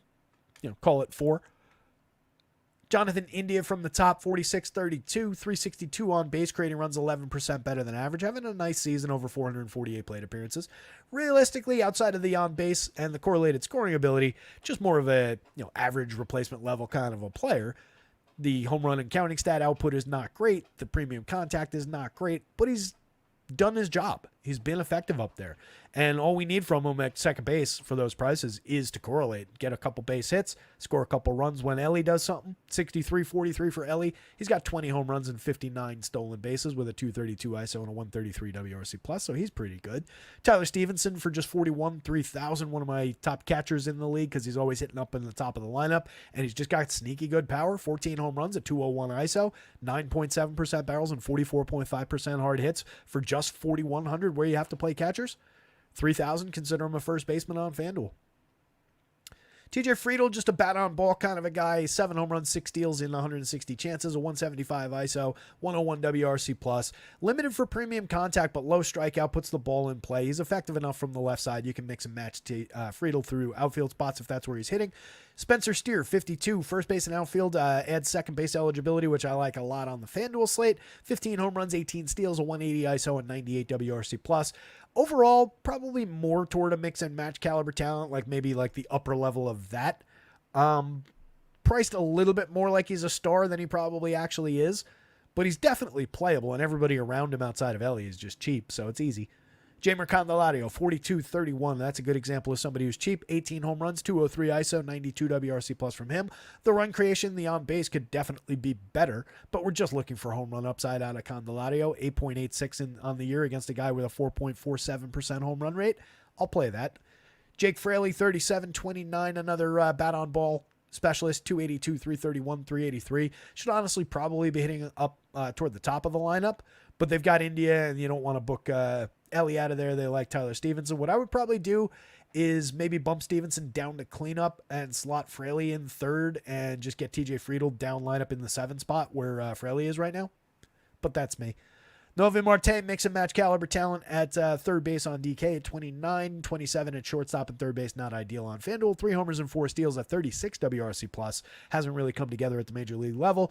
You know I love Will Benson from the bottom of the lineup. 3,200 on DraftKings, 2,500. A little bit more than any, just another outfielder despite slashing 196, 278, 396. Does have a 200 ISO, 12 home runs and 14 steals in 321 chances, and definitely can mash the ball from the left side when he makes contact. He just strikes out at nearly a 40% clip this year, so that's problematic. On the Brewers side, Bryce Turang steals a lot of bases off the top. Getting on at a 320 clip is okay. 91 WRC plus could definitely be better. It's actually surprising that it's that low against the 320 on base. But an effective enough 441 plate appearances for our purposes anyway. 6 home runs, a little bit of power from the left side. He's not expensive at second base. He and India are kind of similar. Doing a little bit different kind of things, but I think it lands kind of similarly because they're both cheap and only need to correlate on both sites. Turang can add some stolen base upside. India gives you a little bit of both categories upside. Jackson Chourio for 3,700 on DraftKings has had a tremendous run since the All-Star game. He's up to 14 home runs, 15 steals. He had his first multi-home run game, 112 WRC plus, a 164 ISO over 374 chances. Kid's too cheap on DraftKings at this point. 5.9% barrels up to 44.1% hard hits. Get him while he's cheap. 2,900 on FanDuel, also too cheap. Garrett Mitchell, if he's hitting third, becomes more interesting. 2,800, 2,300, 289, 379, 447 across 87 chances. Obviously, will probably diminish from that, but has multi-category contribution ability. Not a bad price at 28-23. William Contreras, one of the top catchers, 4,900, 3,200. He and Stevenson are both good options. 13 homers, 285, 358, 450. Creating runs 26% better than average. Willy Adames, very good for counting stats. 335 on base with a 252 average this season, overperforming expectations in those departments. 200 ISO, creating runs 19% better than average. He's been tremendous, and he's not priced like a star shortstop. You're getting a bit of a discount comparative to the other top shortstops on the board. And he's not quite at that category, but he's like, outside the attic door, down a few steps and knocking on the door from there. Jake Bauers, lefty with a little bit of pop in the bat, 36-25 across sites. 9 home runs, 8 steals, but limited overall. 100 WRC plus sounds about right. Dead at league average for run creation. Decent contact, decent ability, playable. Reese Hoskins, a lot more power. 19 home runs, 217 ISO, 110 WRC plus, 12% barrels. He's doing Reese Hoskins things. He only costs 41, 3,000 at first base. Not an ideal spot getting him hitting 7th. I'd much rather have him up in a prime RBI spot, but I'll take him from down there, and he's very cheap. Sal Frelick, another contact-oriented hitter with 15 stolen bases, a 348 on base. You could argue for a better spot in the lineup for Sal as a correlated scoring option as well. You could put Sal first or second in this lineup, honestly. You could dip Chourio down to probably the 3 spot.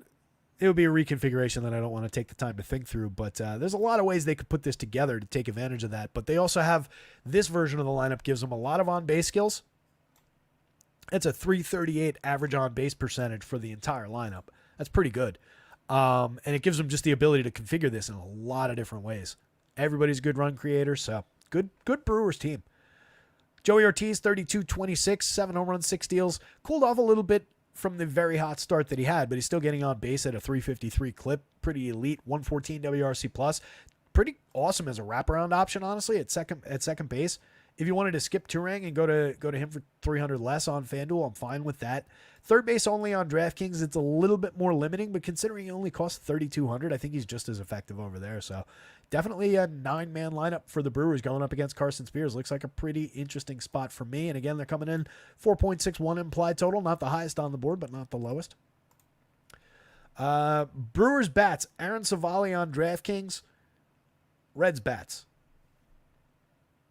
If you want to play Carson Spears, it's on the board, but only on DK and not really for me. Cardinals and the Royals.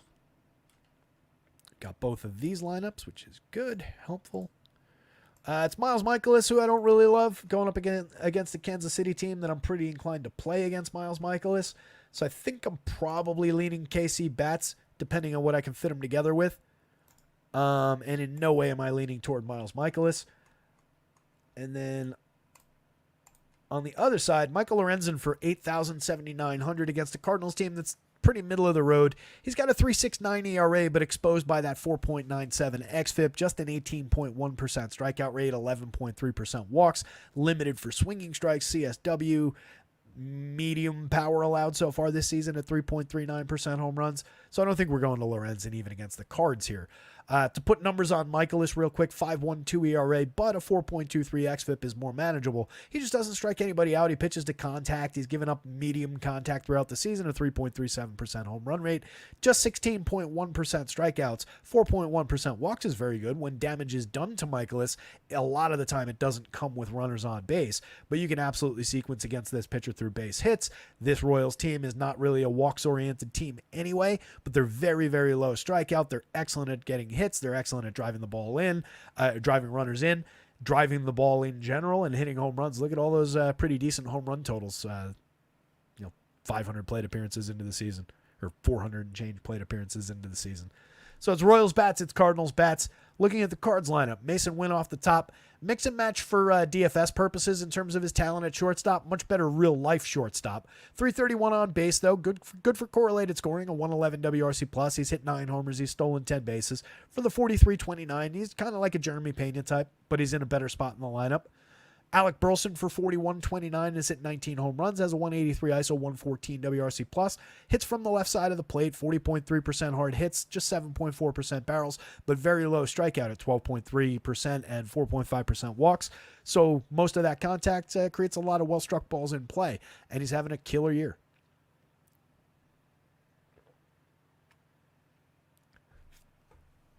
Overall, Alec Burleson is probably overperforming. And there's nothing necessarily predictive about, the phrase having a killer year. But for the money, it's not like, that's what it always comes down to is have they raised his price for that killer year? And right now, he's just priced like the normal Alec Burleson, the guy who's been, mediocre. So I think you can easily go there. Wilson Contreras, another top catcher, 13 home runs, hits third basically every day, 5,200 with an 11.1% barrel rate, 48% hard hits, 3,300 on FanDuel. You can slot him in. This team does have a first baseman who's relatively high priority in Paul Goldschmidt for a cheap price, but you can mix and match your way between those two. If you just want one of them, you can play them both together if you're going to the Cards and stacks. Goldie's not having a great year, but he is still hitting for a little bit of power, so you probably want that bat if you're going to the Cardinals. Contreras has 13 homers, a 209 ISO, 139 WRC plus. He's been their best and most consistent hitter this season. Arenado's slashing 273, 326, 394, just 11 home runs in 455 chances, and very limited by a 3.1% barrel, 29.8% hard hit. That said, 4,200. We've gotten very, very cheap, so we're just kind of in the range of what he's provided this year. So it's not necessarily a mistake to roster him at those prices. Just know that you're not getting the old Nolan Arenado. You're getting the old Nolan Arenado. Brendan Donovan, 38-28 across sites. You like him at second base if you're going to play him. Mix and match caliber talent. Gets on base, creates runs, 106 WRC plus for the season. Goldie, 9.7% barrels and 48.2% hard hits have led to 17 home runs, a 154 ISO, though, just a 90 WRC plus, and a very limited slash line on an elevated 28.1% strikeout rate. Getting toward the end of the line, but there is still cheap home run. Actually, he's not even cheap, 56. Jeez. It's one of those prices that's going to make me angry at DraftKings. How do we arrive at $5,600 for Paul Goldschmidt today? Given all your absurdly cheap prices.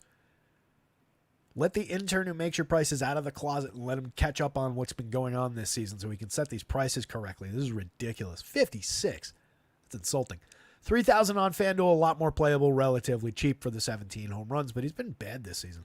Nolan Gorman for 33, 26, 19 homers, a lot of power, 205 ISO, but Sub Mendoza, 271 on base, not really helping the cause, 11% worse than average for run creation, not even really generating many hard hits. Last year he was at 48.5% hard hits, this year just 38.7, decidedly average. The barrels are great, 17.6% barrels, but you need a little bit more. Tommy Pham, 39, 31, Ken stuffed some categories, over 329 plate appearances this year. He's created runs 11% better than average. Probably deserves a better spot in this lineup than hitting 8th, but that's where he's at.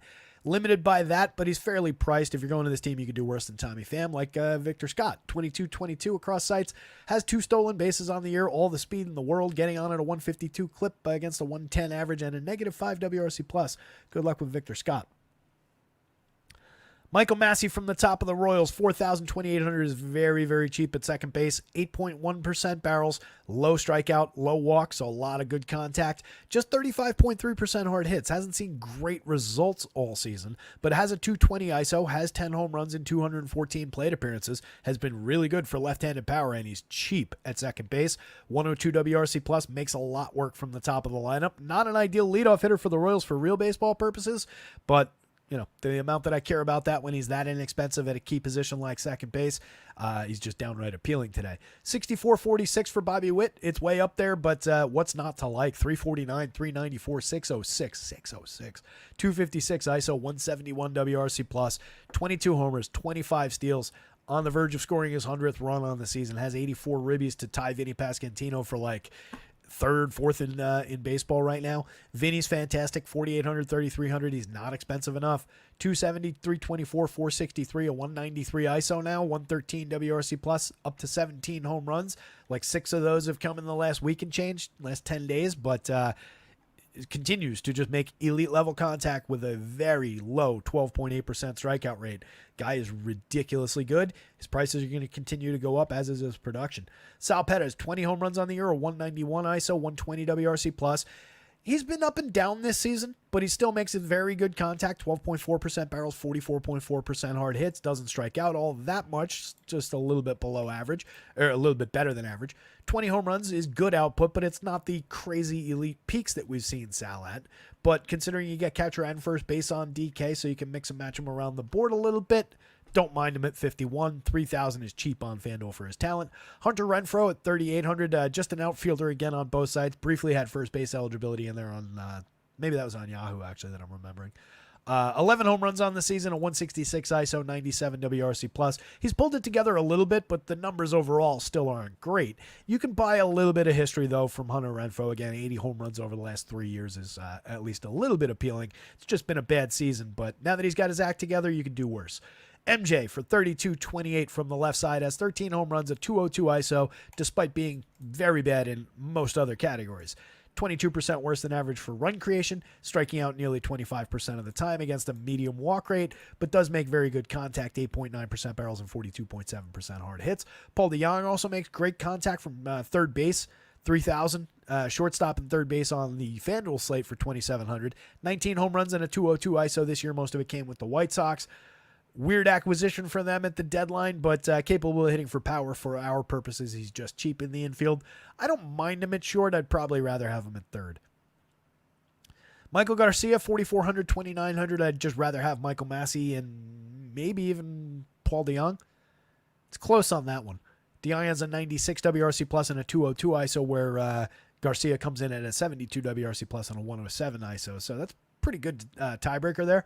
Give me DeJong over Garcia as well, but he is a capable mix and match guy. He's just way more expensive than DeJong on DK. Similarly priced on FanDuel. Kyle Isbell, 7 home runs, 7 steals. Not all that appealing at the bottom of the lineup. Mix and match at best.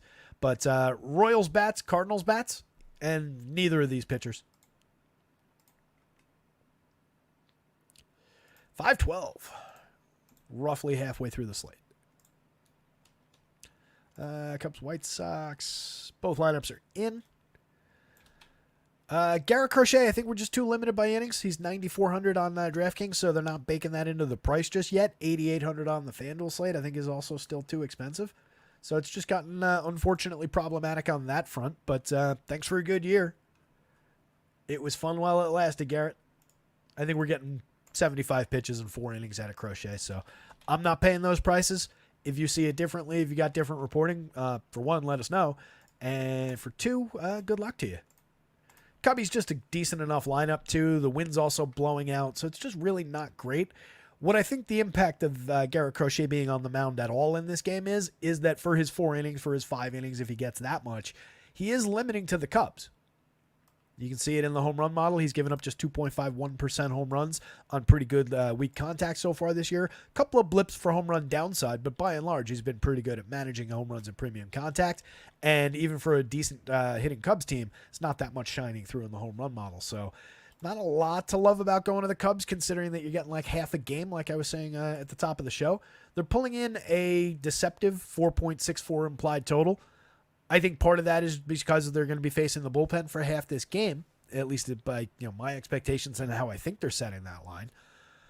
Crochet's been more vulnerable lately as well.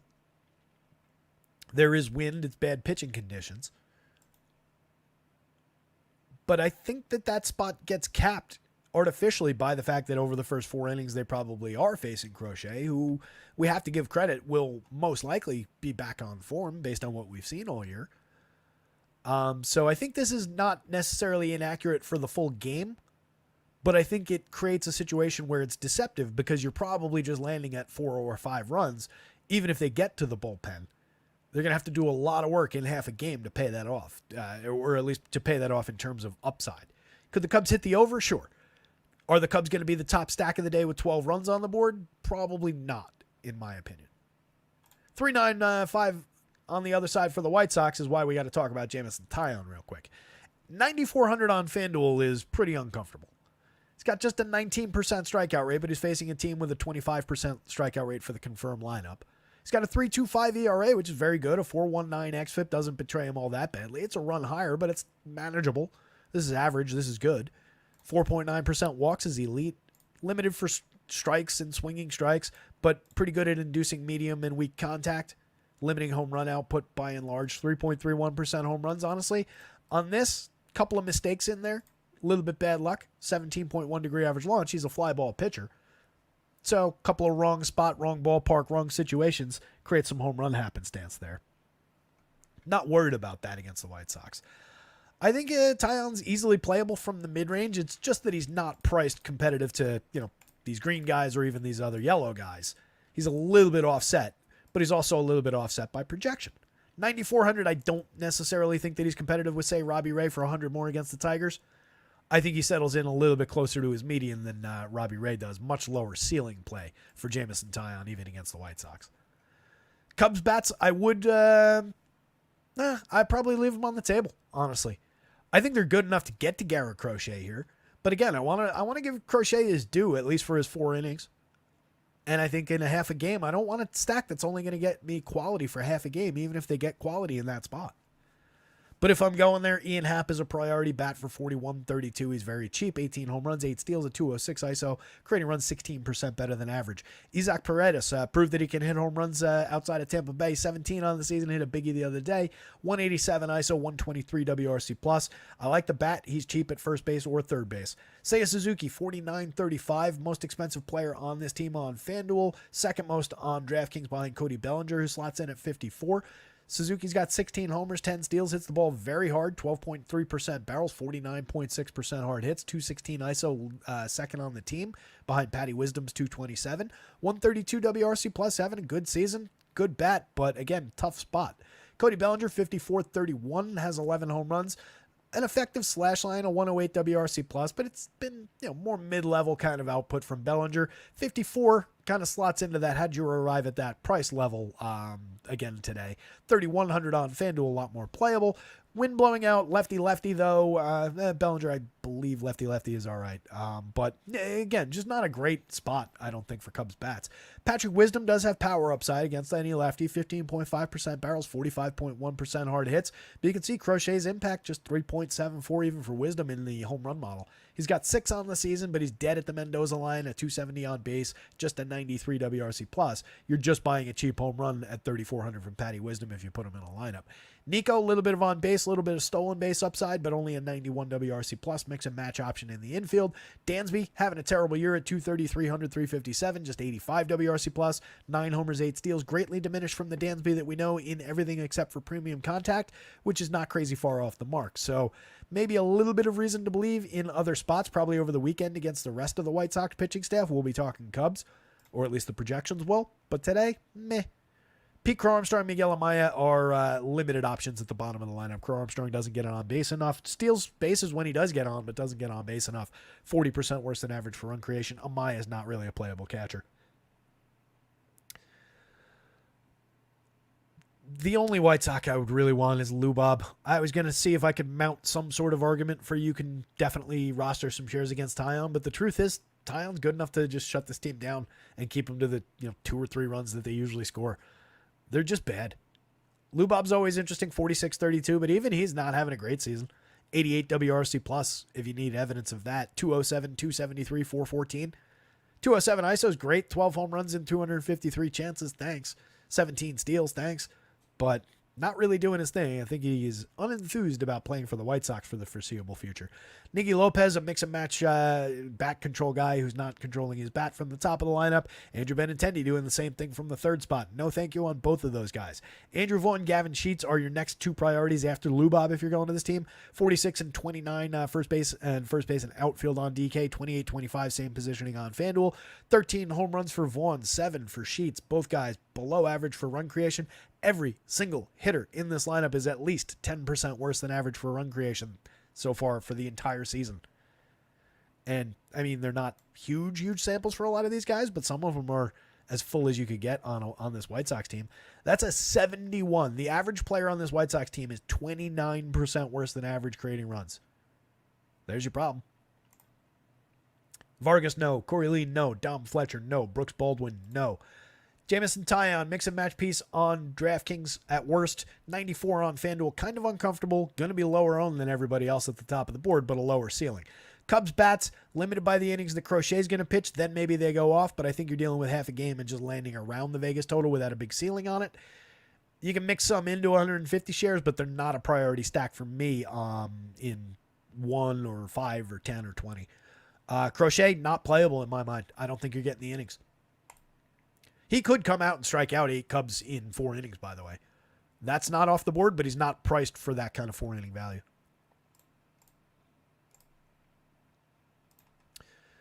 Guardians and the Twins. This game is only available on DraftKings. It's Alex Cobb. It's Louis Varland. Varland, 6,700, 6,600 facing the Guardians, who are way too low strikeout for him and what he does well. 20.2% strikeout rate on the season for him with a 6.58 ERA and a 4.19 xFIP. Has given up a bunch of premium contact in his 5 starts, his 26 innings. It's an unfairly small sample, sure. We had 10 starts last year in 68 innings, and he gave up even worse premium contact. The year before that, 5 starts, 26 innings, mediocre. A little bit. This was his best outing in terms of contact, but this is still bad.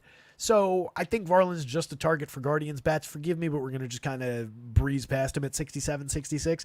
If you're inclined to throw the Louis Varland dart against the Guardians, I wish you well. 18.5% strikeout rate. It is not the correct team to do that with. So even though he's cheap, it just doesn't matter, even on both sides. Alex Cobb at 74, 77 hasn't pitched all season in the show. Has been pitching in AAA. I talked about it at the top of the show. I think we're probably just stuck at 5 innings. He is facing a Twins lineup with a 22.5% strikeout rate on the year, so there's maybe a little bit of upside to squeeze there. But we're talking about a guy who last year, 28 starts, had a 20.3% strikeout rate. Year before, 23.9. Year before that, 24.9. He was capable in those seasons. That was a big uptick after spending most of his life in the mid to low teens. But I don't know that we're going back to even the mid-20s. Or I don't know that we're going back even to the low 20s. We're probably just going to regenerate here in the mid-teens. So it doesn't look great. In his minor league starts, 4 2/3 in the last one. That was his first outing for the Cleveland organization. Where the hell are the strikeouts? Struck out 5 of the Mets AAA affiliate. Struck out 4 in each of the 2 before that. One of them was 4 strikeouts in just 2 innings. That was against Seattle. How about that? Seattle's A-ball affiliate. Okay, not even a AAA team. So he was bouncing around. He made 3 A-ball starts, a complex league start, another A-ball start, and 2 AAA starts in this mix. Weird sample. I don't think you're going to Alex Cobb. I don't think he's correctly priced. If he was in like the 5s, maybe we could talk about it a little bit more. But the Twins are just good too. A lot of good run creators. So let's just talk bats. Don't think we have the lineups because they're playing a doubleheader today. Bear that in mind as well. You're getting the second game of a doubleheader, so something weird might happen with some of these bats. The Guardians are drawing a 3.93, and the Twins are just a 4.14. Those both feel kind of low for this pitching matchup. I got to double check that. The Guardians against Louis Varland should be better than that. Maybe it's the doubleheader of the thing.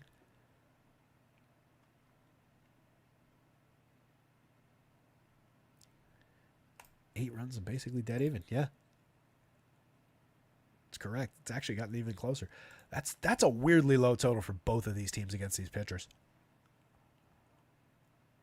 I don't really get why that's so low. Are there crazy weather conditions in Minnesota today? I don't think so.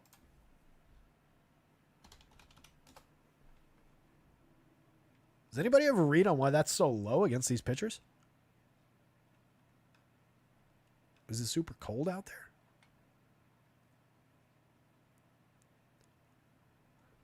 It'd be in the 60s, high 60s, some humidity and maybe some rain. It doesn't seem like a nice night in Minnesota. The wind's blowing out at 13 miles an hour to right center field, though.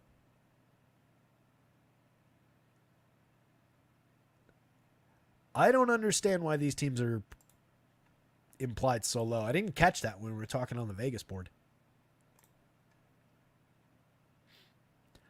Thanks, Steven. Yeah, I was saying that a second ago. I'm sure you mentioned that note before I said it. But, yeah, second game of a doubleheader. That might be wreaking some havoc on the Vegas line here. But to me, maybe it renders the Guardians a little bit sneaky. Maybe the same thing with the Twins. I think both of these lineups are worth considering for stacks, especially because they're not all that expensive. Steven Kwan, 49-32. Slashing 332, 394, 83. Creating runs 50% better than average. He's hit 11 weird home runs this year. He's stolen 9 bases. He's an excellent table setter. Top of the lineup. Anel Ramirez, 34-26. If he's in the lineup, especially if he's hitting second, mix and match caliber play for a great price on both sites. Good spot for correlated scoring. He's also hit 3 home runs and stolen 2 bases. He's got a 94 WRC plus in his 125 chances. Jose Ramirez, 6,100, 4,200. Monster power numbers, by the way. For the Guardians, they were either second or first on the home run board. You can see the top 6, 11.26 average in the home run model. Most of that is Ramirez and Naylor, but Anel Martinez has a 9.15. Even Steven Kwan's up at 9.01 against Louis Varland here. 9.39 for Lane Thomas, who's a very good player. This trio is excellent and very compelling, and I would add Steven Kwan to that. So as a 4-man, 1, 2, 3, 4, they're not cheap. That's a $3,500 average on FanDuel for those 4 hitters. But that's a very good 4-man to throw at Louis Varland with all the power they're showing. Like that quite a bit. Ramirez has 30 home runs and 25 steals. Naylor's got 25 home runs. Lane Thomas, kind of a lost start to his season, but has put things together in a hurry. 378 plate appearances now, 8 home runs, 28 steals, up to 243, 323, 387, a 144 ISO, and dead at league average 100 WRC plus. Definitely happy to be on the Guardians. Andres Jimenez, 3,800, 2,700, mix and match caliber second baseman on both sides, 5 homers, 16 steals. Kind of a disappointing career so far for Andres Jimenez, who once upon a time was one of the more highly regarded infield prospects in baseball. You can get a little bit of any given slate upside out of him. He is low strikeout, low walk, so balls in play at worst. David Fry, compelling option at catcher for 39, 28 with 3 position eligibility on FanDuel, 173 ISO. His creator runs 34% better than average. I don't think he's as good as he seemed like he was when he roared out of the gate with most of those home runs and was just killing the ball every day. But I think he's capable enough of holding down, good output, and he's cheap. Bo Naylor, 25 on both sides, not having a good year. 8 home runs, a 153 ISO, 76 WRC+. Roccio's just here to play defense. Don't play him for DFS outside of, if I'm building a ton of Guardians lineups, then he can get in. Willie Castro, top of the Twins lineup, scoring a bunch of runs this year. 64 runs, not really providing many counting stats in the home runs or stolen bases department, despite a 344 on base. He is creating runs 15% better than average. He's more of a correlated scoring piece these days. 4,800 is a little bit high. Second base and shortstop, it's fine, but it's a little high. 31 is fine on FanDuel, 4 position eligible. Trevor Larnach, with all his power, 10.4% barrels and 43.4% hard hits, 11 home runs, a 180 ISO, 113 WRC+. Pretty good lefty bat to throw at Alex Cobb in his first start of the year. 37-27 or 26, very, very cheap for the power upside with Trevor Larnach. Byron Buxton at 5,000, 3,300. I'm perfectly happy getting him. 335 on base at 241 ISO, creating runs 38% better than average, 14 homers and 319 chances. Good output, not the ridiculous superstar caliber output maybe that we're used to seeing from Buxton. That would be 20 plus in 319 maybe, but that's pretty good home run output by now. 14.1% barrels and 48.1% hard hits is right on with where he was last year. Royce Lewis, over 143 plate appearances, has been the best player on the planet. He just can't stay in the lineup. 280, 357, 680, a 400 ISO, 180 WRC+, and 14 homers in just 143 chances. That is superstar caliber output.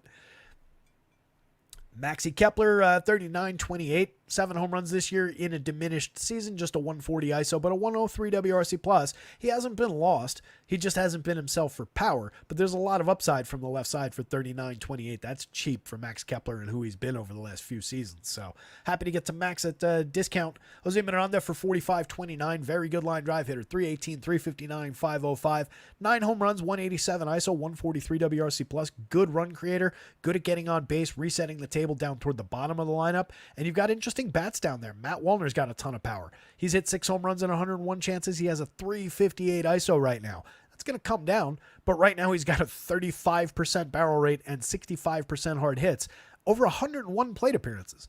It's not like I'm talking about 15 plate appearances. That's not a huge sample, but it's also not nothing at this point. Matt Wallner's a good power bat. I'm willing to say it. He also strikes out 41.6% of the time, so there's downside, but good power bat. Ryan Jeffers, 9.2% barrels, 16 home runs and 345 chances and a 219 ISO, a very good power hitting catcher. It's just he suffers by comparison to the guys who hit 3rd and 4th in the lineups just because he hits 8th or 9th. But good power bat. You can one-off him. You can play him in stacks. Don't mind him even on FanDuel. I think you can get there. There is no first baseman only in this lineup, so easy enough to put him together and still get Miranda at 3rd. In a bottom of the lineup stack, you go him, Wallner, Miranda, Wallner, Jeffers right there. And then you can probably just throw Royce Lewis for 4,000 into that mix. So say you wanted to build that. That gets you to not incompetent Twins against Cobb for $32.50 a piece. If you wanted to go even cheaper and just tell me you were going Max, Miranda, Wallner, and Jeffers, even on FanDuel, I don't think that's completely bonkers, and you're spending less than $3,000 a piece for those 4 players. So there are ways to get Twins in your life and keep it cheap. Again, depending on who's in the lineup, and again, considering that is a weirdly low Vegas total for these two teams. As long as you're willing to believe that that's a weirdly low Vegas total, I think this group of hitters, if they're stacked like that, has some appeal. Brooks Lee at 34-27, mix and match caliber output so far over 110 plate appearances. Hasn't been lost, but hasn't been good. For me, this goes Guardians bats, then Twins bats, and really neither pitcher. I get it if you want to throw a few darts at Louis Varland for 67, but I don't think the output's going to be there. He hasn't been good. He gives up a ton of power, and the Guardians are really good. And then Alex Cobb, I just don't see it. I think he's going to be fairly low strikeout in his return here, and he's facing a good Twins team without being fully stretched out. Skeptical on both pitchers. Coors Field, we fortunately do not have to talk about either one of these pitchers at all outside of just you can target both of these pitchers with bats. Braves lineup is in. Rockies lineup is not. This game has a 10.5 run total, at least as of press time when this was put together. 5.90 on the Brave side, 4.71 on the Rockies side. If you go up to 11, which it might, goes to 6.19 and just under 5. Believable upside for bats on both sides of this game. Rockies always going to come up under own, especially when a team like the Braves is in town, especially when a team like the Braves is showing this much power and quality. Top of my stacks board, a lot of home run upside for the top of the lineup, even down lineup with a guy like Sean Murphy, even sneaky Ramon Laureano, sneaky Jared Kelenic down lineup are interesting. So it's a very good Braves lineup. Well, temper that. It's formerly a very good Braves lineup. It's what's left of that formerly good Braves lineup. They are very, very threatening to a guy like Tanner Gordon. Low strikeout in his 21 1/3, 4 starts, monster ERA, ridiculous home run output so far in a limited sample. Target. On the other side, 3.0 ERA and a 3.31 xFIP over 33 innings, 2 starts, 25.6% Ks for Grant Holmes. All right, we'll talk about him. Fuck. I didn't want to have to do it. 4 2/3 in a full start last time out. Gave up 3 earned runs to the Marlins. He struck out 4. Full start against the Brewers, he was actually pretty good. He faced 18 hitters over 5 innings. He struck out 8, gave up just 1 earned run on a solo homer, 3 hits. Outside of that, all his other work has been in bulk relief. And it's not exactly the same as like, hey, we need you to get 1 hitter out kind of relief work where you can just go, maximum effort, Deadpool style. And just, really ramp it up. But knowing that you're only going 3, knowing that you're only going, 2 and change, I still think you do have that ability to just kind of reach down for a little bit more juice. So I think the 25.6% strikeouts is probably a little deceptive. The Rockies are very gettable. Even at Coors Field, we've seen pitchers succeed this year. I just don't know if this is our guy. 5 innings maybe on the board. 76 on DraftKings, though, on a day where you've got viable $6,000 and $5,000 pitchers. Do we really want to take that chance with this guy at Coors Field? I don't think so. I think it was probably best left alone. But where Grant Holmes projects out and his ability is probably a little bit higher end, certainly, than Tanner Gordon. So I did at least have to mention it. It was a mistake to say we didn't. But this is too high. He's not going to give you a quality start, so that's probably off the board. So again, we're just looking at bats. Jorge Soler, home run pick of the day. 12 home runs on the board on the season, over 420 plate appearances in kind of a diminished year. Just a 170 ISO, 236, 327, 405, but getting leadoff spot appearances every day just bolsters the upside. I want to get Jorge Soler going. We're looking for 2 out of Jorge Soler today. Don't usually like making the home run pick from Coors Field, but what the hell? Figure why not? Kind of a light day for home run upside, too. Austin Riley drawing an 11.38. He's got 17 on the year, a 208 ISO, 33 home runs this season for Marcell Ozuna. He leads the team at 16.12, 282 ISO, and a 161 WRC plus against 299, 373, 581. He's been absolutely fantastic. You're getting a little bit of a tax on these 3 guys. Not much considering who they are. Those would just be normal everyday any ballpark prices for these guys in a good year. But they've been slightly cheaper than that, I feel like, in other ballparks on recent days. So you're getting like a $100 to $200 Coors Field tax, but it's not bad. You're not getting any tax at all on Marcell Ozuna on DraftKings. A little bit more on FanDuel. They're priced up a little bit higher on the FanDuel site compared to where they've been lately. But Austin Riley, Matt Olson, even in down seasons, elite level talent and tons of ability. Absolutely can roster them at Coors Field, given all the hard hits, the barrels, the premium contact. That goes for Soler as well. Orlando Arcia, interesting hitter in this ballpark at 3,700 at shortstop, 3,300 on FanDuel. 41.1% hard hits is really the appeal. Big ballpark, put the ball in play, hit it really hard, and hope for the best. Doubles and triples are on the board for sure. He's been diminished in the slash line this year, but he's got 11 home runs on the board, just a 137 ISO, 75 WRC plus, despite making good contact. That ISO is low. The run creation mark is obviously atrocious, but coming around a little bit maybe, hitting 5th every day now. A little bit more interesting than he was down here. Sean Murphy, love the catcher upside, 9.9% barrels on the season. Last year he was at 15.8 and 44.7 in that dynamite year that he had. 157 plate appearances. He's hit 6 home runs. He's just got a 150 ISO. Has not really had a significant stretch to really catch on because they've been still working Travis d'Arnaud into games, and it's been a little bit irregular for Murph. But for the cheap price, I'll take the upside. Ramon Laureano, 2,300 on DK, 2,900 on FanDuel. I mentioned him before. In 146 plate appearances, he's hit 3 home runs. He's stolen 4 bases. Just a 129 ISO and a 68 WRC+. There's nothing appealing about that. What's appealing, or at least, appealing in a he's really, really cheap and maybe he's sneaky at Coors Field, is that 8.8% barrels, 40% hard hits. Last year, the hard hits were limited, but the barrels were at 9.7%. Year before that, 11.6%. Ramon Laureano, for all his flaws, and there are plenty of them through that, knows how to put bat on ball. 9 home runs in 404 chances last year, not good in 147 ISO.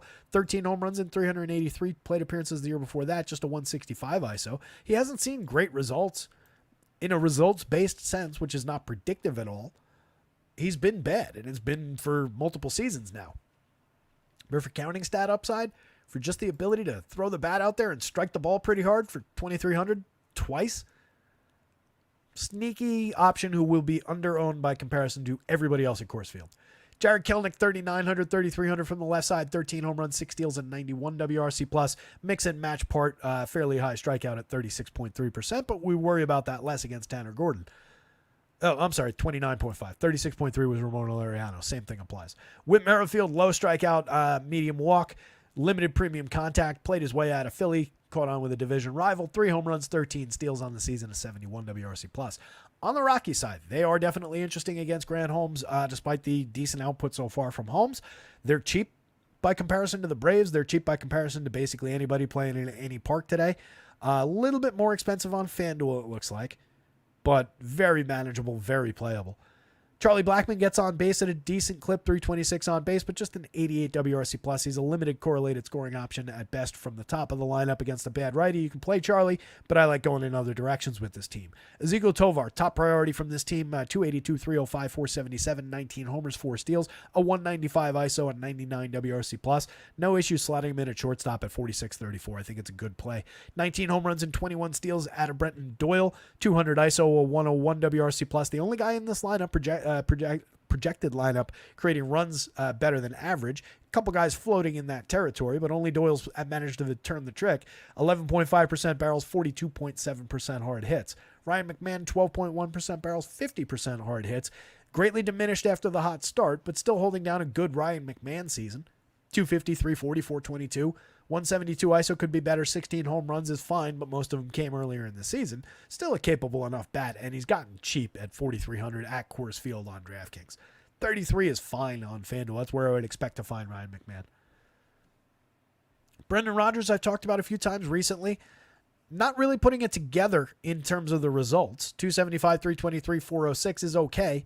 Just a 132 ISO, 11% worse than average for run creation. Doesn't really draw many walks. Doesn't strike out much worse than league average. Hits the ball pretty hard. 45.6% hard hits. Again, if I can just buy cheap hard hits in Coors Field, I'm willing to do it. 38 at second base. 32 at second base on FanDuel. He's playable. I don't care how mediocre he's been. He's playable in this ballpark against this pitcher. Chris Bryant, 39, 3,000. Mix and match part at best, which makes me sad to say. It's just been lost for multiple years now and hurt, but there is still talent there. He's also striking out at a 30.8% clip over his 146 chances with just 2 home runs. Talia, I love. 19 home runs in 268 chances is just absurd. 279 ISO, 17.4% barrels, and 52.3% hard hits.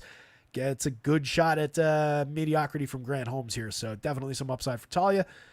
Elias Diaz and Jake Cave are mix and match caliber options. Diaz not a bad hitting catcher, but limited by the 8 spot in the lineup. Gains it back a little bit by virtue of playing at Coors Field and probably won't be that popular. Cave is a mix and match outfielder. Braves bats, Rockies bats, neither pitcher. The Phillies and the Diamondbacks. And then we'll get to the Mets and the Mariners. No lineups in here. So Ryan Nelson has worked his way up to an 18.1% strikeout rate on the season on the back of some of those good performances I was talking about earlier in the show. 2 of his last 4 outings, he struck out 9. One of the other 2, he struck out 7. In between, he struck out just 2 against the Royals, but they're low strikeout. It's a big uptick late in the season for him. He hasn't melted down since we started talking about him, but what he has done is given up a few runs each time we've tried to go to him. 4 earned runs in his most recent start against Pittsburgh. That was over 5 innings. He struck out 7 in that one. He also gave up 4 to the Royals on a day we went to him, on the day we specifically brought him up. 9 hits, 4 earned runs, 2 strikeouts, and 2 walks. That was a bad one, but a good one in between against the Nats. 9 strikeouts, 2 hits, no runs over 7 innings. And like I was saying, 10 days, 2 weeks ago, for that Royals start, I think, he's made some changes in both the pitch mix and how he was using his 4-seam fastball, and he was locating it exclusively up at the top of the zone, which made it dance a little bit better with some of his other stuff. I think that's where the uptick in strikeouts legitimately comes from. I don't necessarily think that it's not real. Double negative there. I guess I was trying to hedge from saying that it's actually real and said I don't necessarily think that it's not real. That's a pretty weak statement. I think it's real. I don't know that he goes out tonight and strikes out 9 Phillies and has a great game, but I think the uptick is real. I think he probably gets into the 20s. If he continues on, he'll certainly get into the 20s. For 5,600, I think he's a playable SP2 value dart. You're just reaching way into the bargain bin, and it's a terrible opponent to do that against. I think he's got enough to maybe pay that off. Nobody's going there. It's a tournament play. It's a low-end, low ownership, low viability tournament play. But it's on the board more probably than most people would expect Ryan Nelson to be on the board against the Phillies. It's not bad for home run power. Manageable launch. Very good at limiting walks. So that helps against a Phillies team that knows how to draw their walks. That said, again, very high danger spot. Even with his good ability to limit premium contact. 2 Phillies above the magic number, couple in range. Decent numbers overall for the team. Zach Wheeler's spectacular. Happy to have him at the price if I can figure out a way to afford him. 2.77 ERA against a 3.50 xFIP. This is a little bit revealing, but still very, very good. 27.3% strikeouts.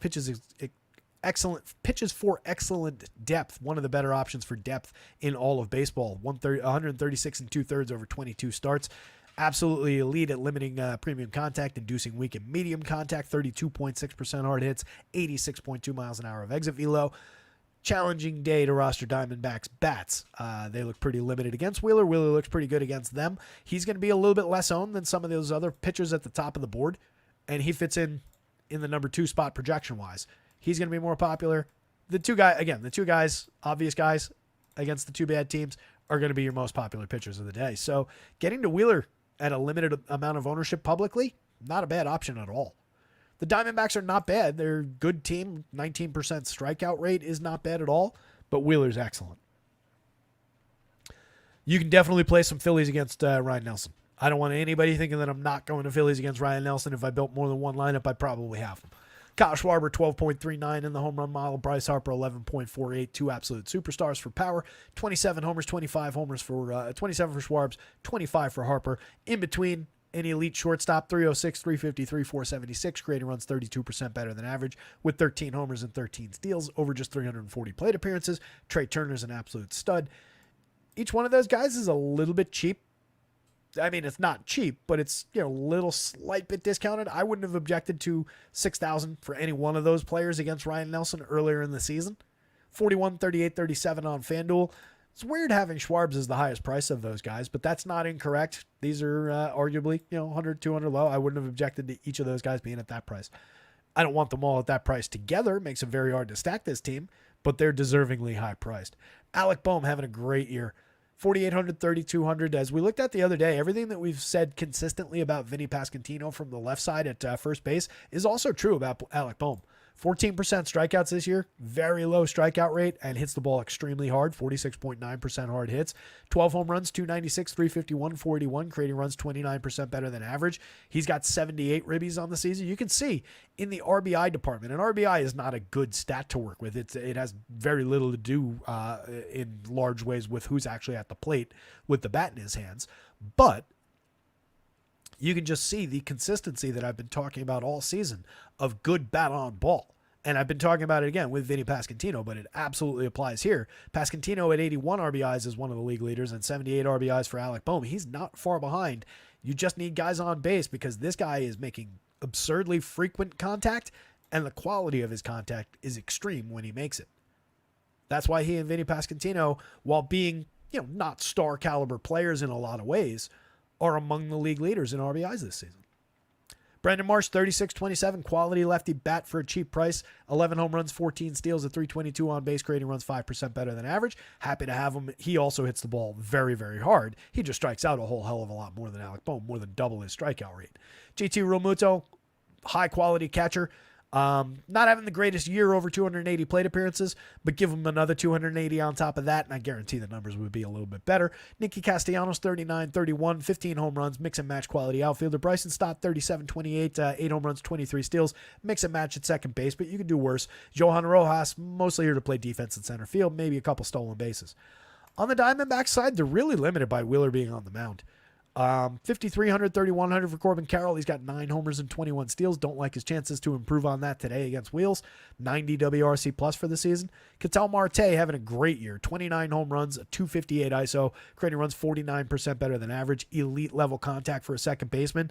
You can roster Ketel Marte against Zach Wheeler. It's just he doesn't get a lot of support from the rest of these guys against Wheeler, and he's very high priced. So I wouldn't do it as like a second base one-off. It would be a really weird way to go about the slate. He's going to be low owned, I'll give it that much. Jock Peterson, 47-31, 18 home runs, primarily against right-handed pitching, 13.2% barrels and 45.7% hard hits, 260 ISO. I just want to see Jock get fully unleashed. Let him hit against lefties. Who cares? Let's see what he can do over a totally complete season. He's a good power bat. Josh Bell, 36-28, cheap. He's hit some home runs, 18 on the season, 178 ISO. Has been better since joining Arizona, but limited overall. That said, he is cheap, but facing Wheeler is additionally limiting, so not an appealing option. Lourdes Gurriel, 4,900, 14 home runs, a 145 ISO, 96 WRC+, plus, an up-and-down season, but a capable guy. Last night's home run hero hit the home run pick with him, 17 on the season, 191 ISO from Eugenio Suarez, 3,800, 3,000 on an absolute tear since, let's say, July started. Most of those home runs and a big uptick in quality across the board have come for Suarez. He's always been a second-half player. I don't know that there's anything true about why that would be the case. Maybe he just needs 300 plate appearances to really get his season going. But it's come true again this year. So definitely think you could ride with Suarez if you're going to the Diamondbacks. He's a high-priority bat. Alec Thomas, Geraldo Perdomo, and Jose Herrera are mix-and-match plays at best at the bottom of the lineup. 78, 99, and 77 WRC plus marks. Geraldo Perdomo is definitely the best option out of that group. 280, 333, 377. He is an effective enough wraparound play. He just isn't overly high quality for anything that really scores points for DFS. Zach Wheeler, Phillies bats, Ryan Nelson on DraftKings. Even on FanDuel, if you were desperate, 7,800, maybe. I'm talking way desperate. I'm talking about crawling through the desert. The vultures are circling above your head. The sun's been shining on you for 3 days and your body's just crispy and one drop of water would make the difference. That's kind of the Ryan Nelson on FanDuel play. He's a lot more interesting on DraftKings at just 56. Cheap hitter price. Mets and the Mariners. We're getting there, gang. Just 3 to go, which is good because it's 550. We do have to talk about both of these pitchers. Jose Quintana, 7,500 on DraftKings is really appealing for a value play. And considering he's going to be owned in the lower mid-single digits along with the other value guys that we've talked about who are not the two extremely popular value guys, totally in the mix. Last time out, gave up 3 earned on over 5 innings on just 3 hits to the Angels at LA. Struck out 4 but walked 4. Struck out 5 and walked just 1 earned run on 5 hits over 6 innings against Minnesota. 1 earned run on 3 hits over 5 innings against the Yankees. Struck out 6 but walked 5. Could have been more efficient, would have pitched deeper into the game. Against Colorado, he had a bad one. He gave up 5 earned on 6 hits. That was at Queens. So it's a little bit weird output against that Colorado team. He did manage to strike out 8 in that game. That's the weird one where he gave up 4 home runs. Very, very strange game there. Colorado scored 5 runs on 4 home runs.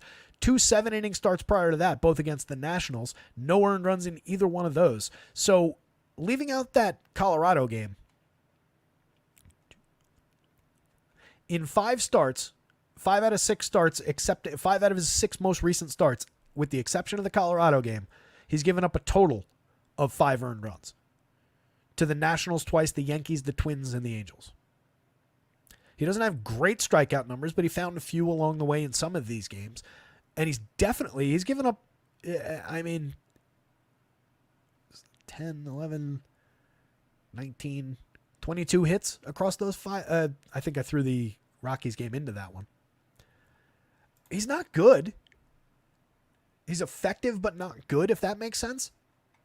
3.95 ERA, a 4.51 xFIP, an 18.7% strikeout rate. Decidedly, slightly below average. Where Jose Barrios is like slightly above average, he's like slightly below average. I would not pay $9,100 for him on FanDuel. I would pay $7,500 for him on DraftKings. Against this Mariners squad with a 27% strikeout rate for the season? Absolutely. This is just too high. It just doesn't buy me anything. I'm willing to take the risk on Jose Quintana as a single pitcher on FanDuel. I think the spot is perfectly fine for the talent. The 91 just doesn't buy me anything. I can have Robbie Ray for 400 more against the Tigers. I could have Jameson Taillon for 300 more against the White Sox. I can go cheap with some of these options. So I don't love it over there. I'm not skeptical about his ability to succeed around this with a little bit of upside, but I don't think he gives you comparable ceiling to the other guys in that price range. Bryce Miller gives you comparable ceiling to all the guys in that price range. Just facing a good Mets team. Needs to limit damage, but he's been good this year. 3.62 ERA at 3.98 xFIP, 22.5% Ks, 6% walks, 126 and 2/3 in 22 starts. Pretty good for depth for a second-year pitcher. He's a very effective young arm. 105 whip. He's given up a little bit in terms of premium contact and power. This is over the line, that's over the line, that's over the line, but manageable here. Probably getting a little bit lucky to keep home runs to just 3.18, and the Mets definitely have some guys showing some power upside. So it's a little bit of a threat there. The ballpark is on his side, though. In his last game, just 4 1/3, gave up 4 earned on 6 hits to the Phillies, 4 strikeouts, 1 walk. We'll forgive him that one. Phillies are really good. Against the White Sox, 6 1/3, 3 earned, 6 strikeouts, 7 innings against the Angels of shutout ball, struck out 5. Just a 1 strikeout game, but it was against the Padres over 6 innings of shutout ball as well. 5 hits, 6 Ks against the Orioles and the Twins, both, and limited to 2 runs in both of those games. Overall, a very effective pitcher. I have no issues throwing him against the Mets. I just think you could probably find better options, but he's going to be really low owned. Wouldn't shock me if he had a successful day. I would draw Mets bets against the quality of contact that he's given up, though. And he's not so extreme in terms of the strikeouts or anything else that I would be worried about taking shares of Mets. It could be a day where they get a little bit sneaky, honestly. They're drawing just a 4.05 implied total. For DFS purposes, there might be a little bit more sneaky upside than that. They're affordable, $5,500, $3,900 for Lindor. Highest priced player on both sites, deservedly so. 22 home runs, 24 steals, a 200 ISO, creating runs 25% better than average, superstar caliber shortstop. Nimmo for just $49.32 against a good but not superstar righty. Pretty cheap. He's got 16 home runs, 11 steals, and 346 on base, 120 WRC plus. The power's come down in terms of the ISO, just a 176 ISO, but 16 home runs, pretty decent output from the lefty. He's strikeouts are up a little bit this season, but so are the walks. The hard hits are up slightly. The barrels are up slightly. Good lefty bat. JD Martinez for $45.32 has 12 home runs on the season. He's drawing an 8.17 in the home run model behind Lindor's 9.81, Nimmo's 8.71.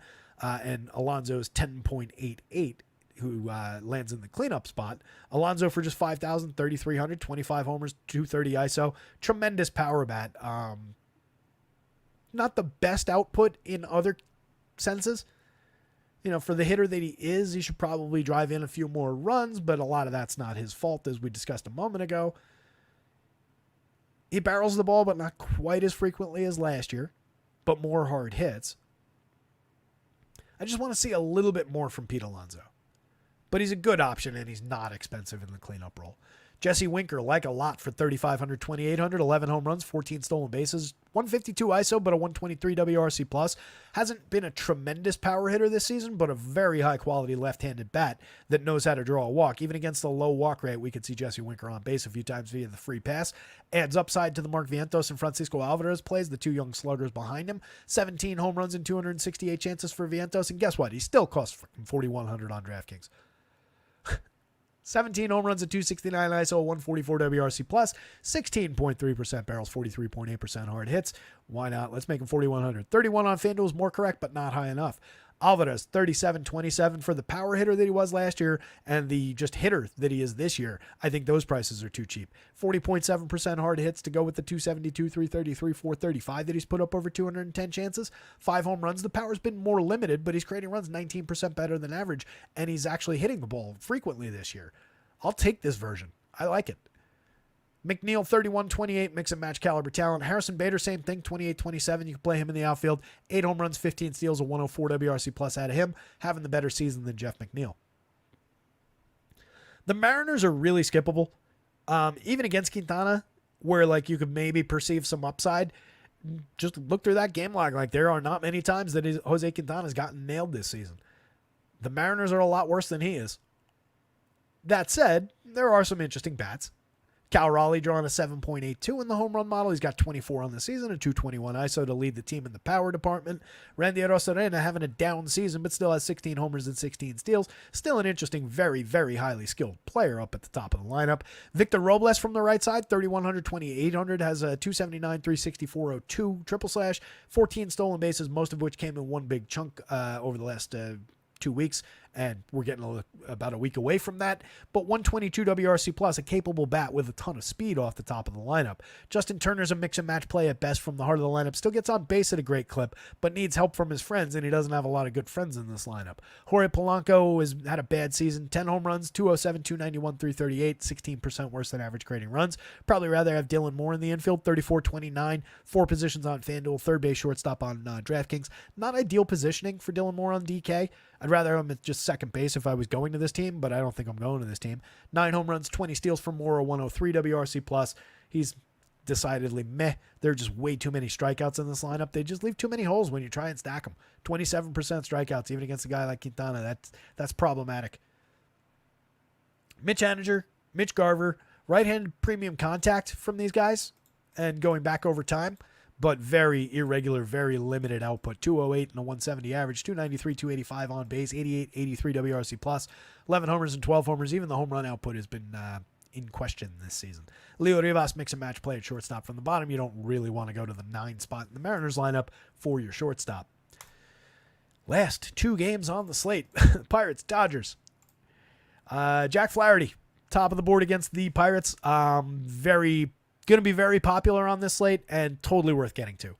I believe that's the highest strikeout rate on the entire slate at 31.8% for the season. He's got a 2.80 ERA, 2.60 xFIP, 4.5% walk rate. He's been utterly spectacular all season long. There's a reason the Dodgers went and got him from the Tigers and paid them a pretty hefty price for him when starting pitchers were going at an absolute premium. So 14.1% swinging, 32.3% CSW. Flaherty's having a dominant season. He's going up against a very, very gettable Pirates team. 23.8% strikeout rate for this projected version of the Pirates lineup. I wouldn't draw shares. I don't think there's any need for insurance or hedging against Jack Flaherty. He's just good. So 10-5, 11,000 on FanDuel. Difficult to pay for, but worth paying for if you can get there. Mitch Keller against the Dodgers. A little bit low faith. He's got a 3.20 ERA, a 4.07 xFIP. The strikeout rate and the walk rate are average-ish. They're fine. He's had a fine season, but not a good season. Not an exceptional season. Basically, every single one of these statistics is right around the average, with the exception maybe that ERA is a little bit low. Dead at league average for Stuff Plus. Basically league average strikeout rate. Basically average walk rate. He's fine. He's no Paul Skeens. 9,000, 8,900 against the Dodgers. I think we could do better. I think you can get to those medians, but not much more. Pirates bats pretty hard no against Flaherty. We're going to run through it real quick. 4,300, 3,000 for Andrew McCutchen. Given the ability to get on base and create scoring events, you can put him in your lineup, but it's a terrible spot for Pirates, and he isn't having a great year. He does have 14 home runs, still barrels the ball a little bit, but doesn't hit it all that hard, all that frequently. Brian Reynolds is a star caliber player, 287, 357, 480. Top priority option in this lineup if you're stacking Pirates. 19 home runs, a 132 WRC plus. O'Neal Cruz leads the team with a 203 ISO. I misspoke. That's actually Joey Bart in fewer plate appearances at 234. But among the guys with full season plate appearances so far, 203 ISO, 17 home runs, 11 steals. He's actually having a pretty effective season. 258, 312, 461. He's created runs 10% better than average. Strikeouts are ugly at 32.6%. That's going to be a problem with this hitter, and he doesn't walk that much, but he's making just absolutely fantastic contact at 18.4 and 53.2 on the barrels and the hard hits, and has gone up. He must be on a little bit of a tear. I haven't looked at his game log recently, but those numbers have gone up a little bit. That's definitely gone up. So a good power and stolen base option, like an Ellie De La Cruz light right now. Joey Bart has really pulled his life together in 161 chances for Pittsburgh this season. 12.2% barrels, 43.9% hard hits, 9 home runs, a 234 ISO, 137 WRC plus. At one point in time was the heir apparent of Buster Posey and lost that gig eventually, now lands here. Sometimes it takes catchers a long time to find their footing, especially at the plate in the show. Got some ability. If you're going to Pirates, he's a pretty high priority. Rowdy Tellez, 31-25, 9 home runs, 93 WRC plus, not getting what we need from Rowdy most times out. IKF on this team now, a weird trade deadline acquisition. I think you guys probably all, somewhere, wherever you were in the world, you could probably hear me laughing when that one popped up. 112 WRC plus in his time with Toronto, 304 plate appearances of just being a slap hitter. He's fine. You can get something out of him from time to time, but he's not a priority in any way, shape, or form. Brian De La Cruz, good trade deadline acquisition, 18 home runs, a 162 ISO, 88 WRC plus. It's odd to say that the guy with the 12 points below average WRC plus mark is a good acquisition and the guy 12 points above average is not, but that's how I see it. Brian Hayes, 37-25, having a disappointing season, 246, 299, 300, just a 69 WRC plus. Still hits the ball hard, but I mean a 1.8% barrel rate. We can't do better than that, dude. Come on. You were at 7.4 last year. I had a lot of hope based on that coming into the year that he was going to take a nice bounce, and he has not. 53 plate appearances out of Jiquan Bay, making great contact in that tiny sample. Hasn't seen anything for it outside of 4 stolen bases. Limited option at the bottom. Dodgers, usual suspects from the top. If they're in the lineup, you're going to those guys anytime you want against Mitch Keller. They're expensive, but appropriately so. Teoscar Hernandez is absurdly cheap for a guy with 25 home runs and a 232 ISO this season. 4,600 on a day when whatever and who's he faced were at 5,400. It's just stupid, but I guess you got to make people cheap. 35 on FanDuel is correct. That's just so dumb. One-off Teoscar Hernandez, honestly. If you're looking for an outfield one-off for a very fair price, and you've got like that range of money to spend, there's no reason you couldn't one-off Teoscar against Mitch Keller. Very cheap option. Going to be hitting second, third, somewhere in that territory. Fourth. And probably second. Ohtani's an absolute superstar. 176 WRC plus, needs no introduction. Freddie Freeman, same thing at first base. Absolutely worth paying for any given slate. 16 home runs, a 202 ISO, and a 147 WRC plus.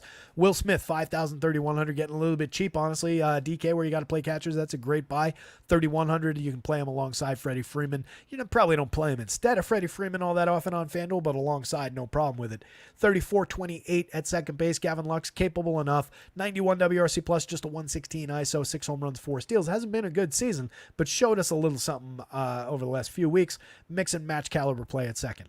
Enrique Hernandez having a terrible year, 28 at third, no thank you. 25 multi-position, a little bit more interesting on FanDuel. Miguel Rojas, 4,025, having a better season than Enrique is, but that's not saying much. 103 WRC plus, mix and match option. Jason Hayward, a little bit of power from the left side in the outfield for 31-26, 5 homers, 4 steals, 177 ISO, just a 93 WRC plus. Andy Pages dropping all the way down the bottom of the lineup. 32-27 across sites, 8 home runs and a 93 WRC plus now. Has gotten a lot more limited than he started out the season. He was looking pretty good for a while up here. Has dipped. Bottom of the lineup isn't great, but that's not a terrible buy. If you're stacking up a bunch of Dodgers, make sure that you include some Andy Pages, because any given slate ability, there's definitely talent there. Still maintaining 10% barrels, just slipped under 40% hard hits. There's a lot of talent. Jack Flash. Dodgers bats, Mitch Keller. No Pirates. Mitch is only like loosely playable because of where he fits in price-wise. And just, again, the talent is like average-ish.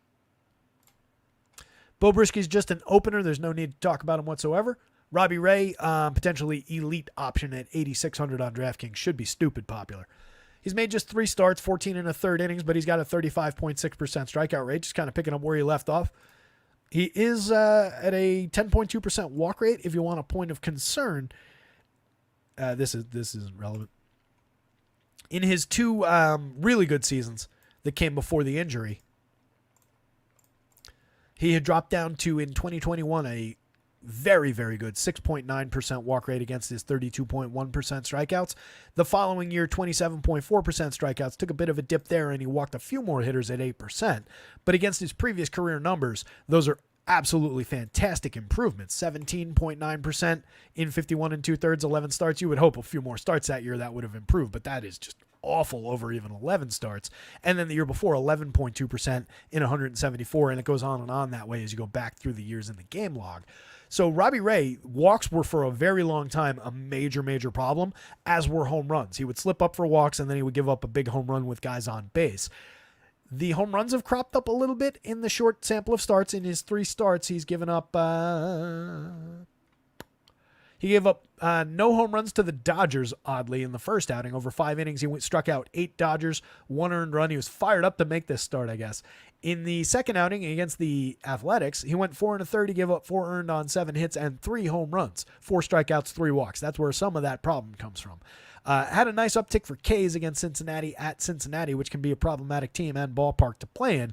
He struck out 9. He gave up just 2 earned on 3 hits, but 2 of those 3 hits were home runs. That's Robbie Ray. So he's kind of, when I say he picked up where he left off, he might have also picked up some of the bad from a couple years ago. We're going to have to give him more time to find out. Fortunately for us, the Tigers are an ideal candidate for a great start. Don't really concern myself all that much with walk rate against a team that has a 6.1% collective 9-man walk rate. Only Justin Henry Malloy is at 10.3%. Only he is at a good walk rate. Everybody else is bad. So, to Robbie Ray's advantage, there's also a ton of strikeouts available for Robbie Ray. We could be looking at a 10 strikeout day. Easy for Robbie Ray. In the small sample, that is just an absurd 17.3% swinging strike rate. That's Strider-esque. 30.5% CSW. Robbie Ray is a very good strikeout pitcher over time. Has an excellent opportunity. 8,600 is just dumb on DraftKings. Load up on that. I honestly don't care what the popularity is. I think that's a great spot, and I don't think it's a spot you should undercut. 95 on FanDuel. If I can get there, I'm definitely rostering it. I'm going to build my lineup, like I said at the beginning of the show, in such a way that I, hopefully by the time I've put the hitters in, have 9,500 left to spend on Robbie Ray. And if I don't, I'm probably going to make some changes to try and get to Robbie Ray. It's just a great spot. Tigers bats against, pretty limited. I mean, if you want to target the walks and hope for the best with a team that doesn't really draw walks, target the home runs against a team that doesn't really hit home runs. Good luck. Vierling, 41, 29, 13 homers and a 178 ISO to lead the team in both categories. The 195 ISO for Henry Malloy, for Justin Henry Malloy. It's not Henry Malloy. It's Justin Henry Malloy. He's slashing 214, 303, 409, but has reliably hit for power in his 175 chances, has a 195 ISO. That mark actually leads the team. That said, you've gotten a little bit more consistency out of Vierling, not in the on-base department, but a little bit better average. 101 WRC plus for both players. Andy Banez joins the fray at a 100 WRC plus, over 165 chances, 268, 309, 405, just in there to hit against the lefty. Pretty mediocre bat overall. Colt Keith, lefty, I believe diminished pretty greatly here. Not Creeth.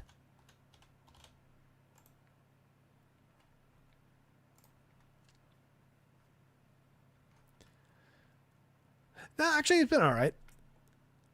He's only got a 143 ISO against righties, so we're not, the 106 is a diminishment, and it's really bad, but it's not crazy. 255, 300, 362 against same-handed pitching, 248, 306, 390 against opposite hands. So either way, Colt Keith, if he's hitting third, is fine. If he's hitting down lineup, is probably better for the Tigers. Fine for our purposes, but diminished. Henry Malloy is probably your second or third top priority bat in this lineup, depending on how you look at the top three. Wensil Perez, mix and match caliber guy at 34.29, has 9 homers, 9 steals, just a 92 WRC plus, and a lot of mediocrity in that line. One of their lower strikeout guys, I'll give them that much. One of their better walk guys, but only 6.9%. Rogers strikes out and does not walk. He does make good contact when he happens to connect, but that's few and far between. 8 homers, just a 162 ISO against a 194, 245 front end of the slash line. Ryan Velotti at 2,200 mix and match caliber, not even. 42 plate appearances of meh. Gio Urshela, not a hitter. Avi Baez, not even a baseball player anymore. Against the opener and whatever follows out of the bullpen, I do think the Giants are a little bit realistic. They got a 4.41 implied total, middle of the board kind of a total. You've got some interesting bats like Lamont Wade here as his 409 on base percentage, a 135 WRC plus, just 4 homers in 264 plate appearances. We've talked about the diminished output for home runs and for ISO this season, but it's not really because of diminished contact. 8.7 is not far off 9.1 or even 9.5 for that matter. 44.1% hard hits is actually up over those last 2 years. He's striking out a little bit more. He's walking a little bit more too, though. The on-base and correlated scoring is dynamite, and I'm not entirely sure why the results have gone away for power. Last year, 161 ISO and 17 homers. Year before, 152 with 8 homers in a smaller sample. So he's not an elite power hitter, but he puts great bat on ball and was doing it a little bit more consistently last year. Eli Ramos for 48.35 has 17 home runs and 336 chances, 216 ISO. Kind of burst on the scene as a power bat and hit a bunch of those home runs in short order. Has cooled a little bit by comparison to that, but the numbers are still great, and he is a kid who they are expecting to continue to hit for them. 16.1% barrels, 47.2% hard hits. Looks good to me. Mikey Conforto looks like a good spot. 10.9% barrels, 45.2% hard hits, 12 homers on the season, a 201 ISO. Also a 201 ISO, over 491 chances out of Matty Chapman. 19 home runs, 12 steals. Having a pretty good year, honestly. 123 WRC plus. Drawing 11% walks, 24.4% strikeout rate, mashing when he makes contact with 13.1% barrels, 47.9% hard hits. Chapman has really pulled together a pretty high-quality season over these chances. He was hitting for power last year. He hit 17 home runs in 581 opportunities, but dropped to a 185 ISO as the season went on, and obviously didn't total out to crazy amounts of home runs, given the 17.1% barrels and 56.1% hard hits that he finished the year with. Feels like all of those totals should have been higher, certainly the ISO. But it's come up this season in the results. So like Chapman a lot at third base for a fair price. Patty Bailey, 4,200, very playable catcher, 247, 315, 365. Interesting enough to plug into lineups, particularly where you have to play catchers. Tyler Fitz, 5,600, 314, 375, 634, over 168 chances now.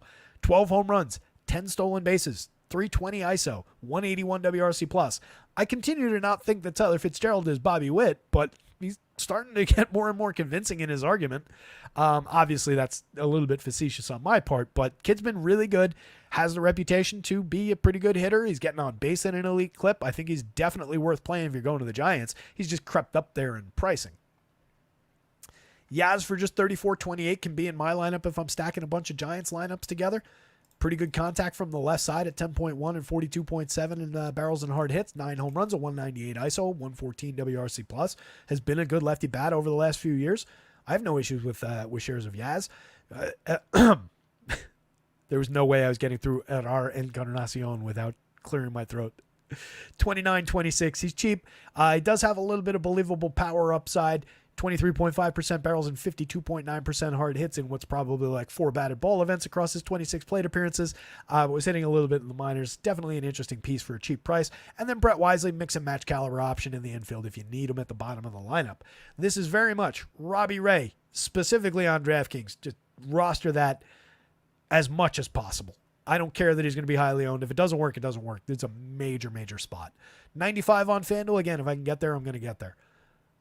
Bo Brisky's a no, so it's Robbie Ray up top, Giants bats following that, and really nothing from the Tigers. You guys, we made it. That was the last game, right? You guys, we made it. Looking at the pitching board one last time. Charles Moran, Clintwood, appreciate you guys. Hit that like button again. Or don't do it again, but thank you for reminding me to tell people. Hit that like button if you're out there. 2 hours, 27. That's a pretty good time for our usual pace to get through 12 games. Pretty good time. Going to leave I'll talk through the pitching board one last time real quick. Flaherty, Wheeler, Ray, all tremendous options off the top of the board. Ray and Flaherty are going to be more popular than Wheeler on both sites. Wheeler is perfectly fine to go to for the money. Those guys are going to be more popular for the matchups. Flaherty, obviously tremendous. Robbie Ray, more popular because of the price and the matchup. I would expect he'll be the highest owned pitcher on DraftKings. He should be anyway. Taillon for a cheap price on DK. Definitely interesting in the SP2 mix. If you wanted to consider a few runs of crunches where you take the top end guys out or block it off from those guys landing with certain other guys and just say, hey, I want to consider Taillon as like a cheap SP1 on DK at 82 and go like, Taillon Savali. That's not going to be a crazy popular combination. Taillon will have a little bit of ownership. Savali will have more ownership, but in combination with one another, that's not going to be crazy popular. If you wanted to do Taillon and let's go maybe, arguably higher end pitcher in Jose Barrios, although I think those guys are about the same. Better matchup for him against Oakland at 78. I think you can put that together. Same thing, going down the board, Quintana, the bargain bin guys that we talked about. So Taillon's interesting at 82 on DraftKings. 94 on FanDuel just feels a little expensive for Jameson Taillon. Obviously one of the best opponents you can get. Mets, tough matchup for Bryce Miller, but he's good. Feels a little bit pricey at 9,000, 8,900 on both sites. Wouldn't shock me if he had a good day, but I don't think he's a top priority. I believe in where he's projected, but I don't need to get there. Tanner Houck, tough matchup against a low strikeout Astros team, has come back to earth, but very good at limiting premium contact, keeping the ball in the yard and on the ground. So I think he has a limiting impact on the Astros on the other side in what looks like a good spot for bats. I'm more inclined to take the Red Sox bats against Ronel Blanco on the other side of that game. Houck, I don't know how much ceiling we have, but those are good prices. It's just the low strikeout nature of the Astros, plus the good hitting environment in Fenway tonight makes me concerned. Crochet, not enough innings. I believe in those median projections, but not much higher because we're only getting 75 pitches, 4 innings probably. The White Sox haven't come flat out and said that that's what it's limited to, but they have said he's going to be limited, and that's what they've been limiting him to. So that's got to be the assumption, I think, going forward with Crochet. Savali, totally playable on both sides against Cincinnati. A lot of strikeout potential for him there. Going to be popular at those prices on both sites. Much more so on DraftKings, one of the most popular DraftKings pitchers. Barrios, playable but mediocre. Keller, playable but mediocre and too high priced against the Dodgers. Ronel Blanco, mediocre, too high priced against the Red Sox in Fenway in a great hitting environment. Jose Quintana, mediocre, way too high priced on FanDuel at 91. I think you could throw that dart. Like if you're considering which of Keller, Blanco, or Quintana do I want, it's definitely Quintana. I just don't like the price. I don't think it buys you anything. I'd rather go elsewhere. 75 on DraftKings puts Jose Quintana firmly on the board. More so to me than Alex Cobb, who I think is only getting 5 innings and is facing the Twins in a weirdly low total game. I don't like the total that Vegas has on that game. I think it's deceptive. I prefer bats in the Cleveland-Minnesota game. Mitch Spence against Toronto, I think is very, very playable at 5,800 on DraftKings. He's facing a low strikeout team. We talked about this. If you missed it, rewind to the beginning of the show, and you can catch it in the last little bit before lock. It's just a price play, but he's been good enough through the season that I think he can pay that off. Even on FanDuel at 74, I question the quality start. I question the strikeout total, but it's an effectively discounted price. It's just you've also got Savali for 76. You've got Cobb if you want him at 77. You've got Grant Holmes, or that's not a play. You've got Eddie Cabrera at 7,000. So again, Cabrera jumping down there, more interesting to me on FanDuel for 7,000 because nobody's going to go there. He's owned in the low mid single digits. He's also one of the most popular pitchers on the DraftKings slate because he costs 6,600. He and Savali are jockeying for that best value play guy. He's very high strikeout, but we look, problematic premium contact, tons of home runs and tons of walks against a Padres team. Of all teams, this is the worst team he could be matched up against. Very low strikeout, good enough at drawing walks. I think that's a terrible spot for Eddie Cabrera, and he's getting kind of popular.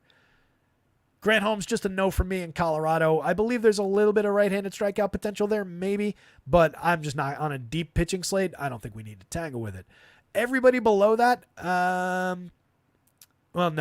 Spears, you can roll the dice a few times on DK, not on FanDuel, but I don't like it at all. I don't think it's going to succeed. Martin Perez, I'm more inclined to roster on both sites. 62 is very, very cheap, as demonstrated by the game log, capable enough and a long career track record of being just capable enough. Also targetable on the wrong day, but the Marlins are not the team to target him with, so he's not going to threaten them. I like the spot in the pitcher's park at both prices on both sites, and he's not going to be popular. Ryan Nelson, believable upside. 7,800, 5,600. I do think that his uptick continues. It's just a really dangerous Phillies team. So, like, let's just replace the name Ryan Nelson with, let's say, Ronald Blanco. I would be saying exactly the same thing about Ronald Blanco. Good enough to get through. Really concerned about the matchup. Ronald Blanco's been the better of those two pitchers this year, but I think that's offset by the price, obviously. So the fact that Ryan Nelson comes so cheap, and especially the 56 on DraftKings, if you're building a bunch of lineups, throw some Ryan Nelson darts. They're probably going to fail. The Phillies are probably going to score like 10 runs against them, and then I'll apologize. I won't, but, you guys know the plays you're making. You know where you're getting this advice. It wouldn't shock me if Ryan Nelson had a capable day for the 56, and even 78 on FanDuel. It's a lot thinner, but it wouldn't shock me. Lorenzen, pretty hard no. Michaelis, hard no. Varland, no. Tanner Gordon, no. Bo Brisky's an opener. Thanks a lot, folks. You've been a dynamite audience. One last look real quick at the home run board. So when I say it's cheap, I took the Yankees and the Rangers out of here. Or when I say it's thin, rather, across the entire slate, and I'll remind you, this is a 12-game slate. That's only 14 guys above the magic number. I think 4 of which come out of Coors Field. Another 2 of which are from the Guardians, and that game doesn't exist on FanDuel. It's a really, really light hitting kind of a day, oddly. A lot of guys in the mids in terms of our home run upside, but that's your board today. Again, I went with this guy for the home run pick of the day, Mr. Soler. Don't love doing it at Coors Field, but I get one a year, and this is the one time I'll pick somebody from Coors Field all year. With that, guys, you absolutely rock for sticking it out through a lot of talking. Apologies if I missed questions in the chat. I was just trying to get us through this thing. Projections over the weekend. Full content over the weekend as usual. Back for shows on Monday. I promise we will get football stuff up and running. I'll try and get it for preseason slates as we go. It depends on how quickly the model comes together for me and updating everything, and how much background data I can get on some of these, just fringe players. But see what we can do there. But football season right around the corner. No time like the present to check out rotoscouts. Check out acemind.io. Jump into the Discord at rotoscouts. Follow the @rotoscouts Twitter handle. Hit the like and subscribe here.